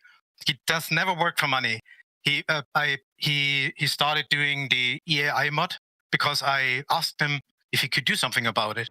And he said, you know what, I'm going to start it over again. I buy him models from time to time as well because he does such a great work and never charges a cent. It's awesome. Okay, my rant about the vanilla launcher. I didn't notice. I only noticed my servers got really, really empty and quiet. At the moment, I have 14 maps. On those 14 maps, 2 players. Shit. It's really, it's really that bad. So, and the issue, so if BI releases 120 with the same problem, it's going to be a death sentence for a lot of servers. Like even something I've noticed is every now and then, either half or some of my favorited servers disappear. Now, I know that could be if they change their IP or things like that. There's other more technical reasons, but even that's bloody annoying. It is so hard to stay linked to the servers you want to play or even find them, Sauerkraut. Yeah, the other thing is I don't like to use the DCSA launcher because I really don't understand why they use a different folder for workshop items. I have no idea. So you double everything up, basically. And of course, on the DayZ launcher, you have the issue with people faking players, more or less. So that's the other thing. So it's not always true what you see in DayZ SA launcher.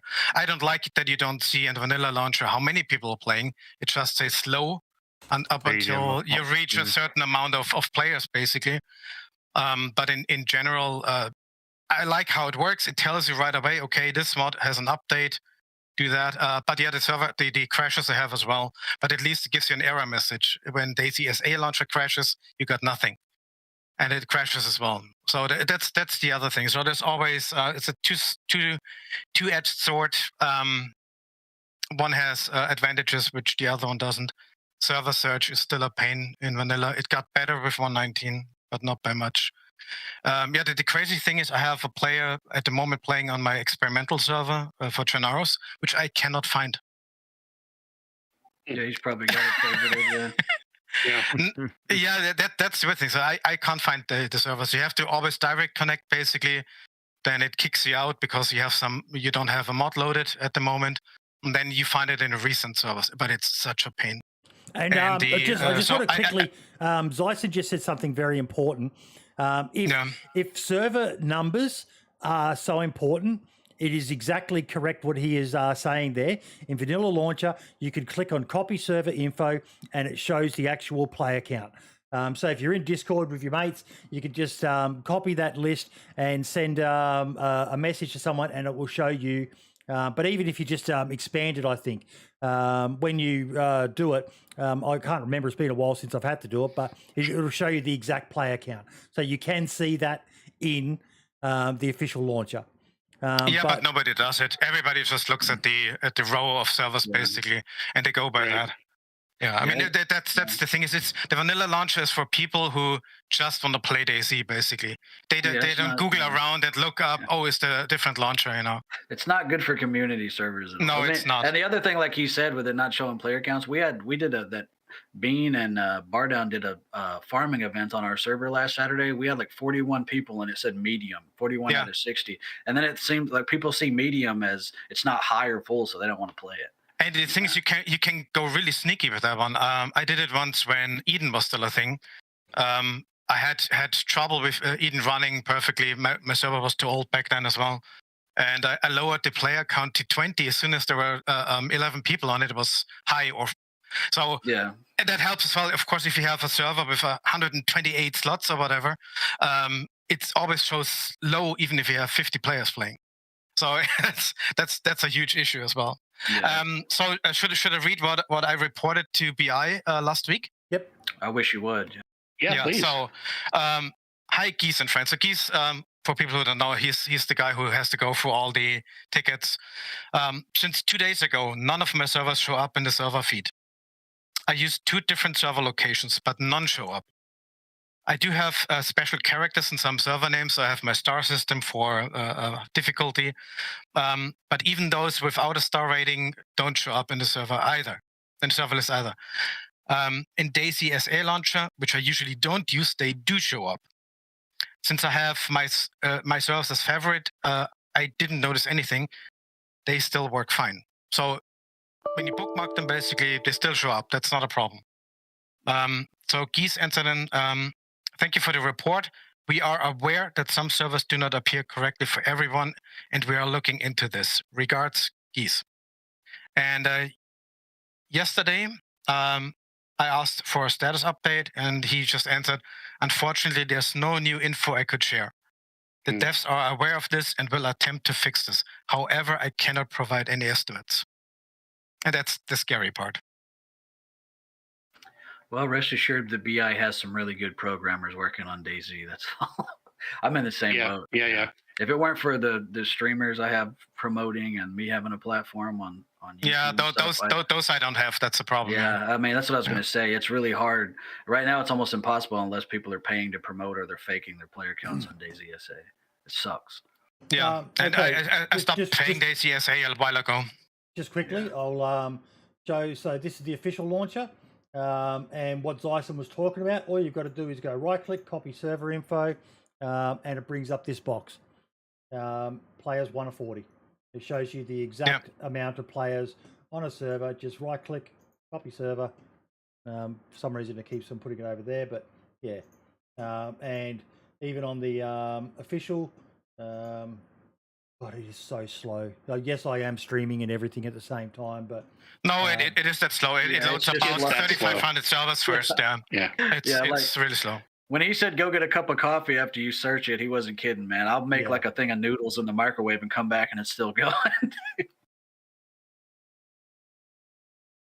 Yeah, so now you got all the fake count Chinese servers, and that's pretty much it.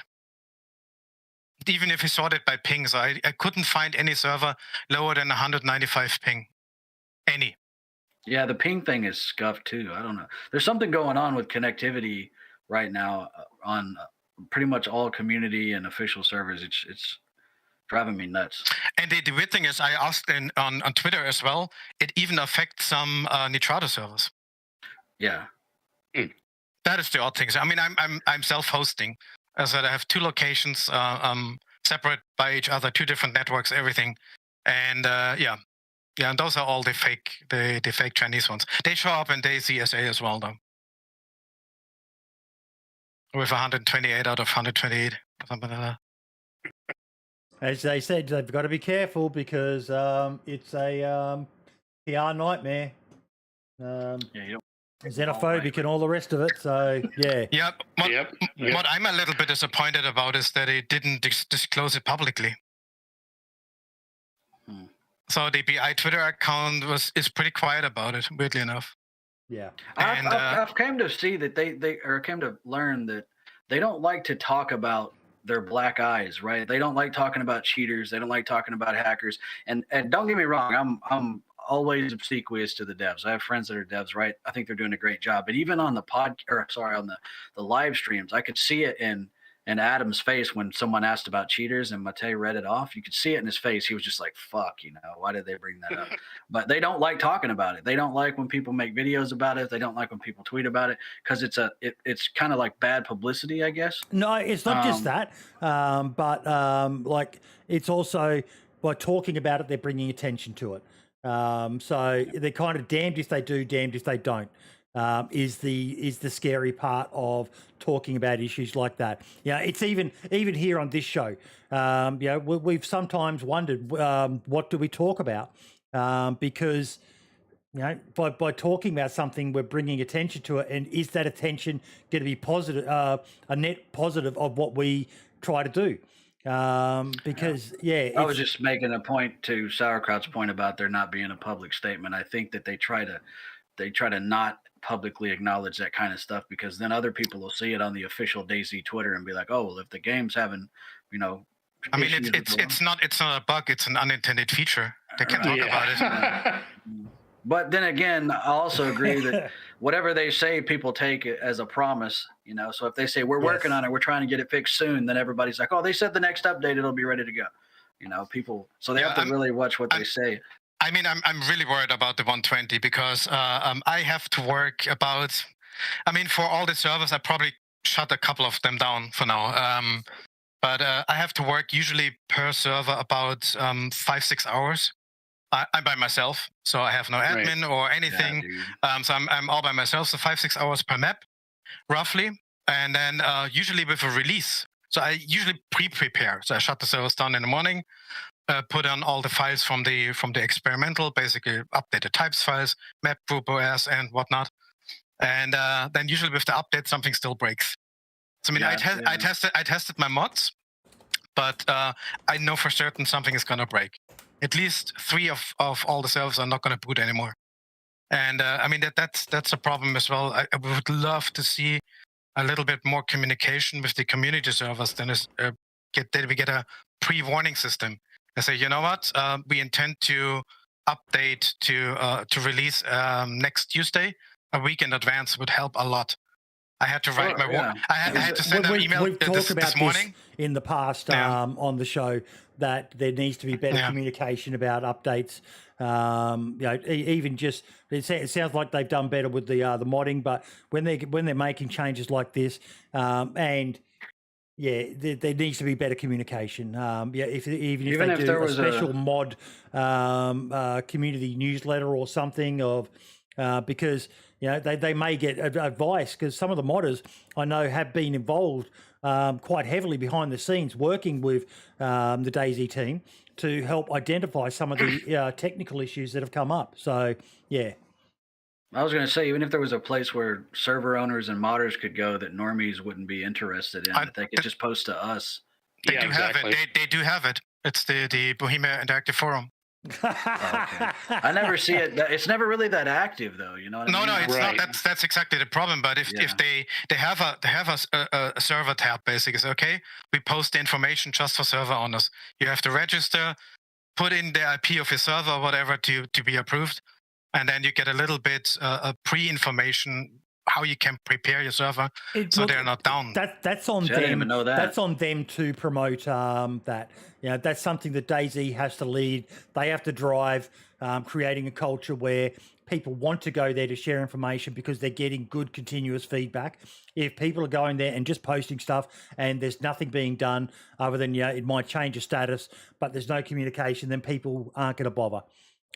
That's something that they need to do, but I understand again that that's also quite manpower intensive, someone to go in there and manage and liaise with the team.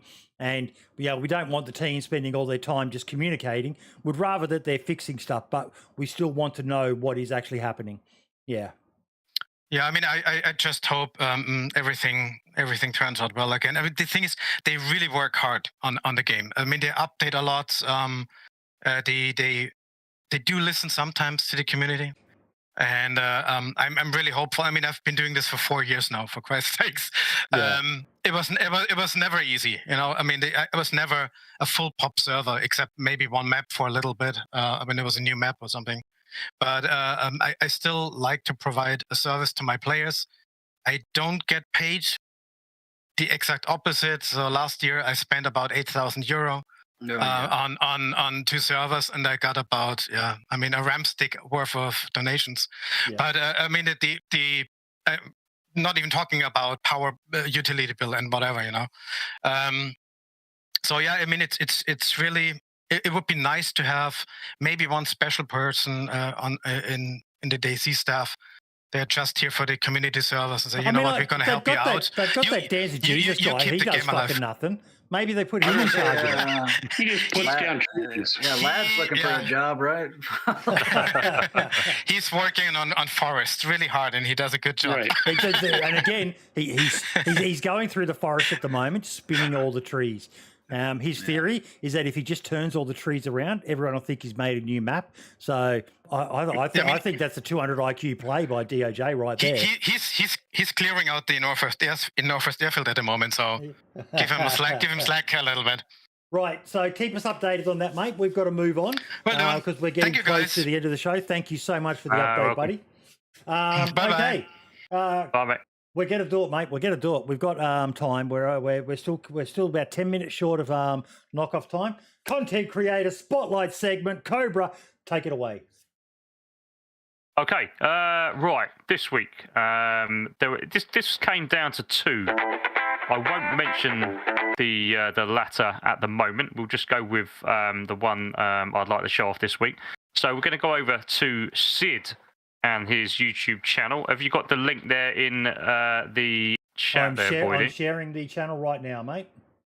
Brilliant. Okay, so if you look at Sid's latest video, building our new cozy crib into a base, the actual thumbnail, I really like the thumbnail. There's a lot of these type of thumbnails going around at the moment.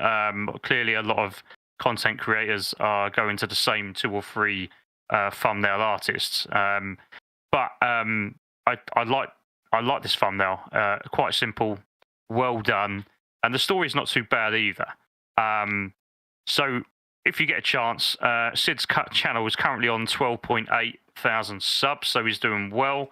The actual channel has been around since September. Decent views as well.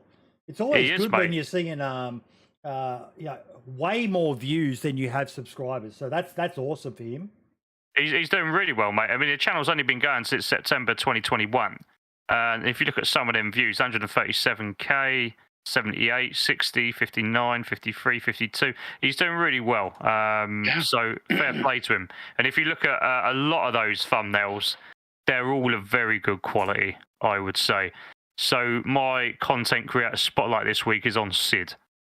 There you go. Go and check him out. I'm very picky about videos, and I would click those. Those look really good.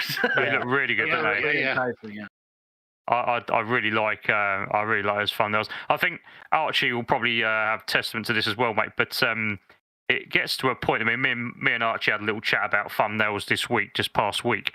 When you've put out over 200 videos, it gets to a point where you've got to come up with something a little bit different with your thumbnails, which we're always looking for that new catchy one, but it's difficult. I actually like what difficult. He's doing with his community posts as well.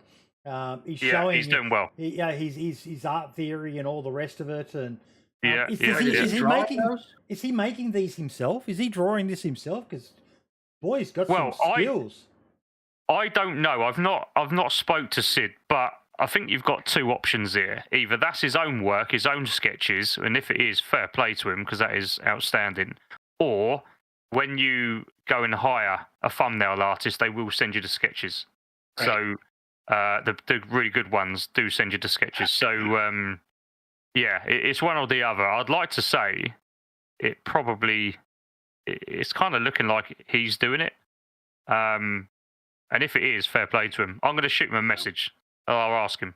It's nice to see people like artists getting paid in this gig economy because AI is really shooting them. Yes. Yeah. Man. Oh yeah. Yeah. Absolutely. Absolutely. Look, if you get to do the AI thing, you do you, but it doesn't strike me right. I've got issues with it.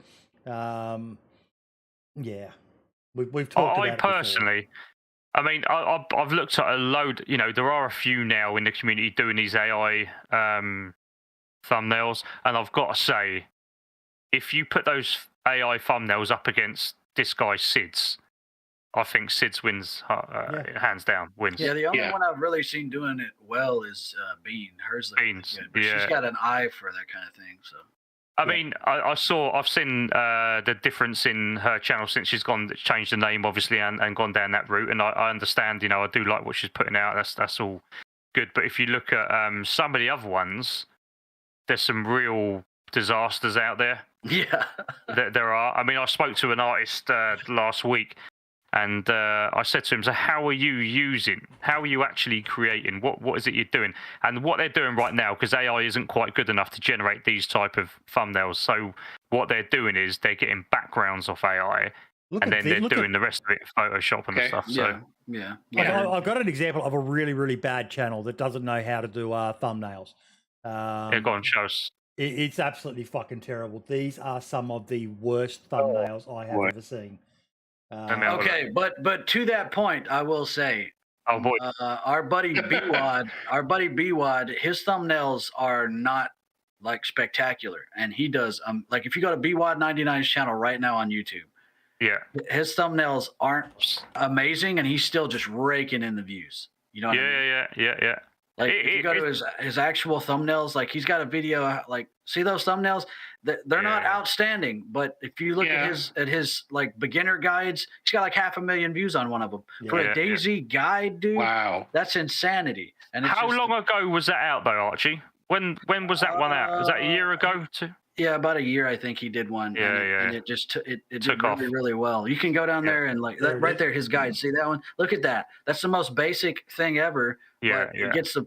Now, thumbnails are huge, don't get me wrong, and branding is a huge deal because people will see your brand and recognize it in your thumbnail immediately, like we talked about Cobra. But that right there is just one of the caveats to the whole thumbnail argument. I agree. Yeah, I agree. I think it's got so much, though. There's so much that has to go right per video, the right time, the right day, the right look. All of this stuff matters. All right, descriptions may not matter as much anymore. Titles may not matter as much anymore. But all of that other stuff always still comes into it. No, there's the worst thumbnails on YouTube right there. The only reason I'm bringing it up is Ray said it in chat. And we used to get Mark shit on the show when he was on as well. I'm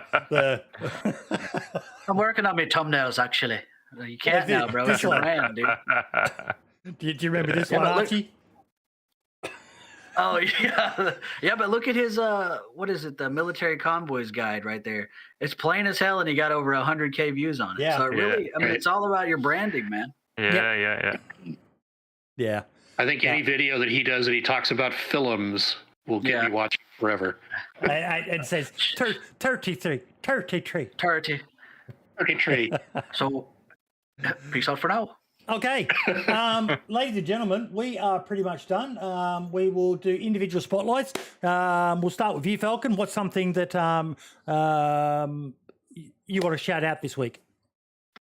Sure thing. Admiral's parachute mod. I think it's been brought up before, but and it was something that I was dubious on. People have asked me about making a parachute mod for the helicopters and whatnot, and I just said I don't want to mess with it. I know it's been attempted and failed hard, but Admiral's done a fantastic job. So you put on the parachute, there's actually a backpack slot so that you don't lose the backpack ability. And the descent rate is configurable, so you can totally set it up to work the way you want it on your server. There's also a jetpack that works very similarly, except it's got flames coming out and you can kind of fly around a little bit. Is there a chance of injury when you land?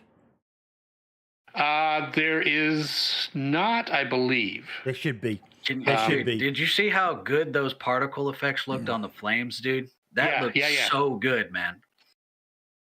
There's a video of it, Boydie. I saw it in the Discord, I think.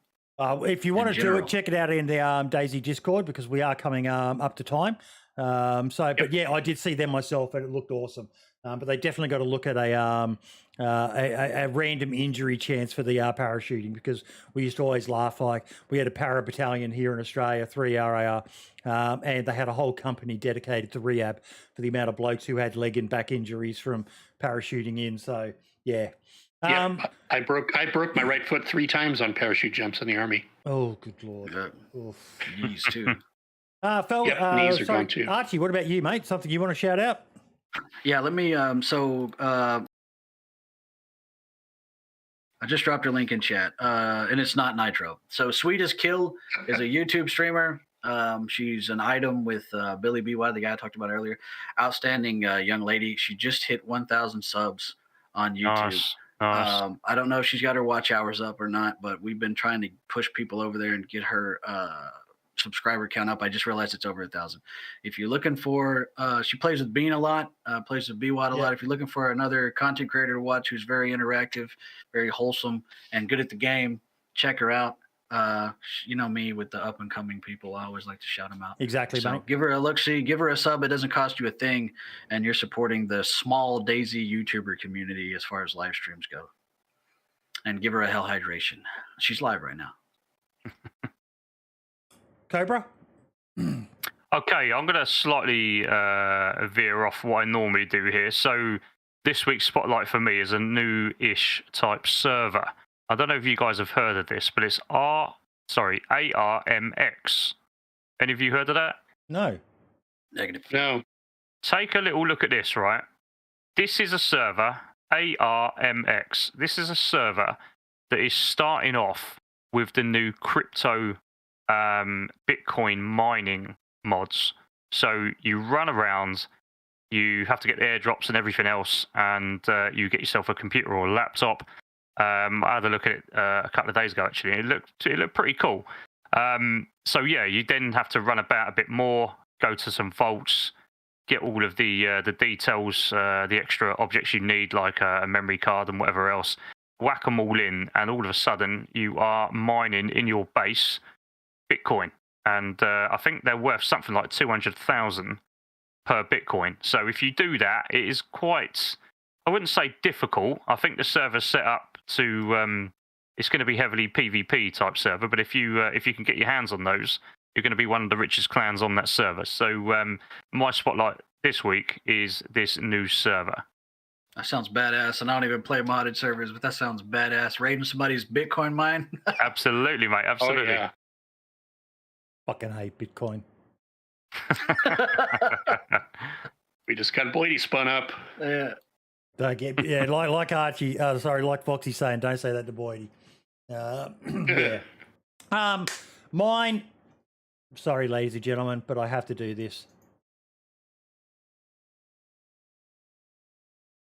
The Spreadshirt shop. Now with the community branded merch. Get in there and buy some, folks. I love how some of these turned out. We've got the panorama mug, the color panorama mug, the hoodies. It's got the podcast logo on the back, and the community logo on the front. You can get it in any color that's listed on here. I think we even had it pointed out to us that not to jump on any. Oh God, get back there! Not to jump on any bandwagon. But when you plus shipping, we have a $30 mug as well. Yay for us! Maybe the devs will drink out of it on stream. But I actually quite like the panorama mugs, the coloured handle, and then the logo wraps around. It's pretty cool. So if you do want to check out our merch store. I will put a link in the chat. I'm on the wrong bloody page. Please do. We're trying to get as much money. Was that you, Sauerkraut? I saw that. Sauerkraut, someone bought 2 of the hoodies during the week. And I was like, I wonder who that was. So, but please send us pictures when you get them. I'm going to be doing an order for myself and also getting something for all of the team who are on the show as well, so that we can flex our own merch. I do like that, the community one. I'm also, and I don't care if someone steals this idea, but I'm also trying to work on something along these lines. So I need help, folks. I need inspiration. For those of you who, particularly the US boys, Archie, Falcon, summer camps are a big thing in America. And I'm trying to come up with some sort of logo that we can make that's just a generic sort of DayZ thing. This was my summer camp. This is a real summer camp. This is the summer camp that shaped me. And this is the base concept that I've come up with so far. One of the classic summer camp huts, a zombie fire, some sort of silly message. So if you've got any ideas, hit me up. We'll get it made by someone who actually knows how to do this sort of stuff. But that's something I'd love to get on there as well. Something, we've all seen the straight out of Chernarus sort of one, but yeah, I'd like to make something along these lines. The camp counselor is a zombie sort of thing is what I've been thinking. And yeah, so I'm interested in ideas. If you've got any ideas of stuff that we can add up on the shop as well, we'll work something out with you. But anything we can do to get some money coming in, because we want to make this year's Christmas show the biggest and best one we've ever done. Have you tried DayZ mouse pads? Also, I just want to say the merch, I bought this before I was even on the show, like 2 years ago. The quality is excellent. I've washed and dried this thing probably 50 times, and it's still, the logo's still there. My wife has one too. They're outstanding. So please go on there and check it out, folks. And just thank you all for the support. Today the amount of donations, the merch purchases. I truly do believe we can hit 10K subscribers this year, Cobra. I think we can, mate. It's just a case of keep on going, keep on improving. Hopefully the people are coming. Just keep swimming. What do? You swim. Australia, Cobra, strange songs. Cobra, that was just such a deadpan. You were dying inside when I was doing that, weren't you? I was watching your faces. I was thinking, it was like, why did I agree to be on a show with this fucking idiot? God almighty. You're right, mate. You're right. You're good. Ladies and gentlemen, thank you all so much. It's been another great episode. I really do hope that we can get some more information about this shared ban list, because I do think that there's information that we need to get out there so that people, we don't want the full ins and outs of how it works. Some of that stuff needs to be kept quiet, but there needs to be a better process. But we'll get there. We will get there with trying to get some information out there for everyone. Next week, we have the one and only friendly podcast team coming on. That's going to be a good show. That's going to be... No. Sorry, no, I am wrong about that. You guys did your collab with them the other day. So keep an eye on that. That got brought forward. Next week, we have Scale Speeder coming on, which is certain to be a live show. I think I might not be able to make it next week because that motherfucker is going to roast me hard. He always does, but I love him for it. I still think that stream where he come on and he had me printed out in paper on the wall behind him, I was just like, what the fuck? Wow. He's such a troll. Yeah. All the best, everyone. We will see you all next week. Don't forget, hit that like and subscribe button down below. Consider becoming a member if you can. But yeah, we will see you all next week, same time, same channel, as always, for the DayZ Podcast, your one-stop shop for everything DayZ related. Ciao for now. Hell hydration. Cheers, everybody.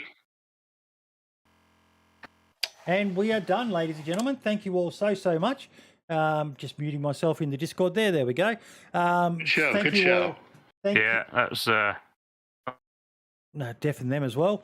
Let's roll these credits once again, just so I can make sure I don't forget anyone who did anything, because quite a bit did happen during this show.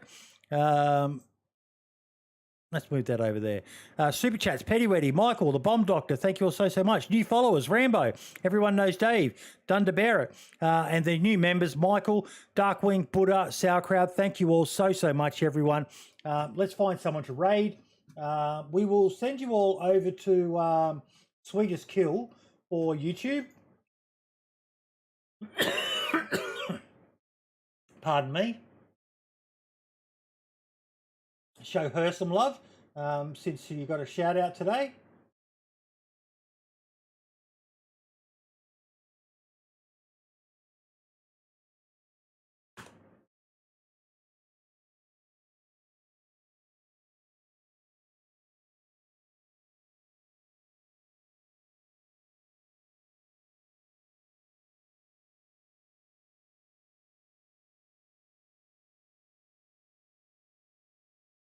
Just trying to find her channel again. Oh, she must have closed. I thought she was streaming right now. In that case, let's try a small channel. One called The Flying Harlequin.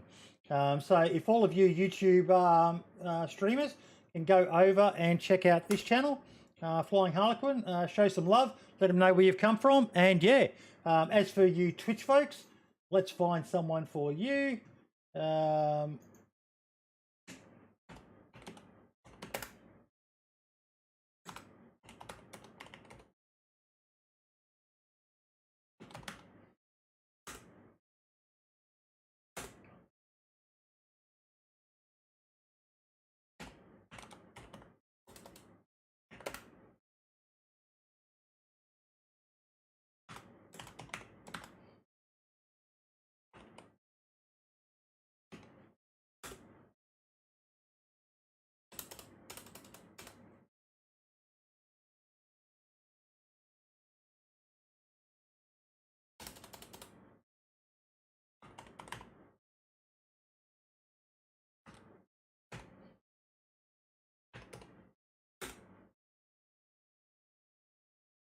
I am not sure what I am doing wrong, but yeah.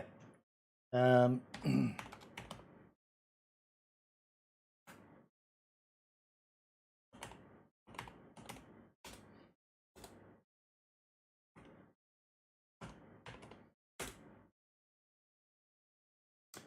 damn it.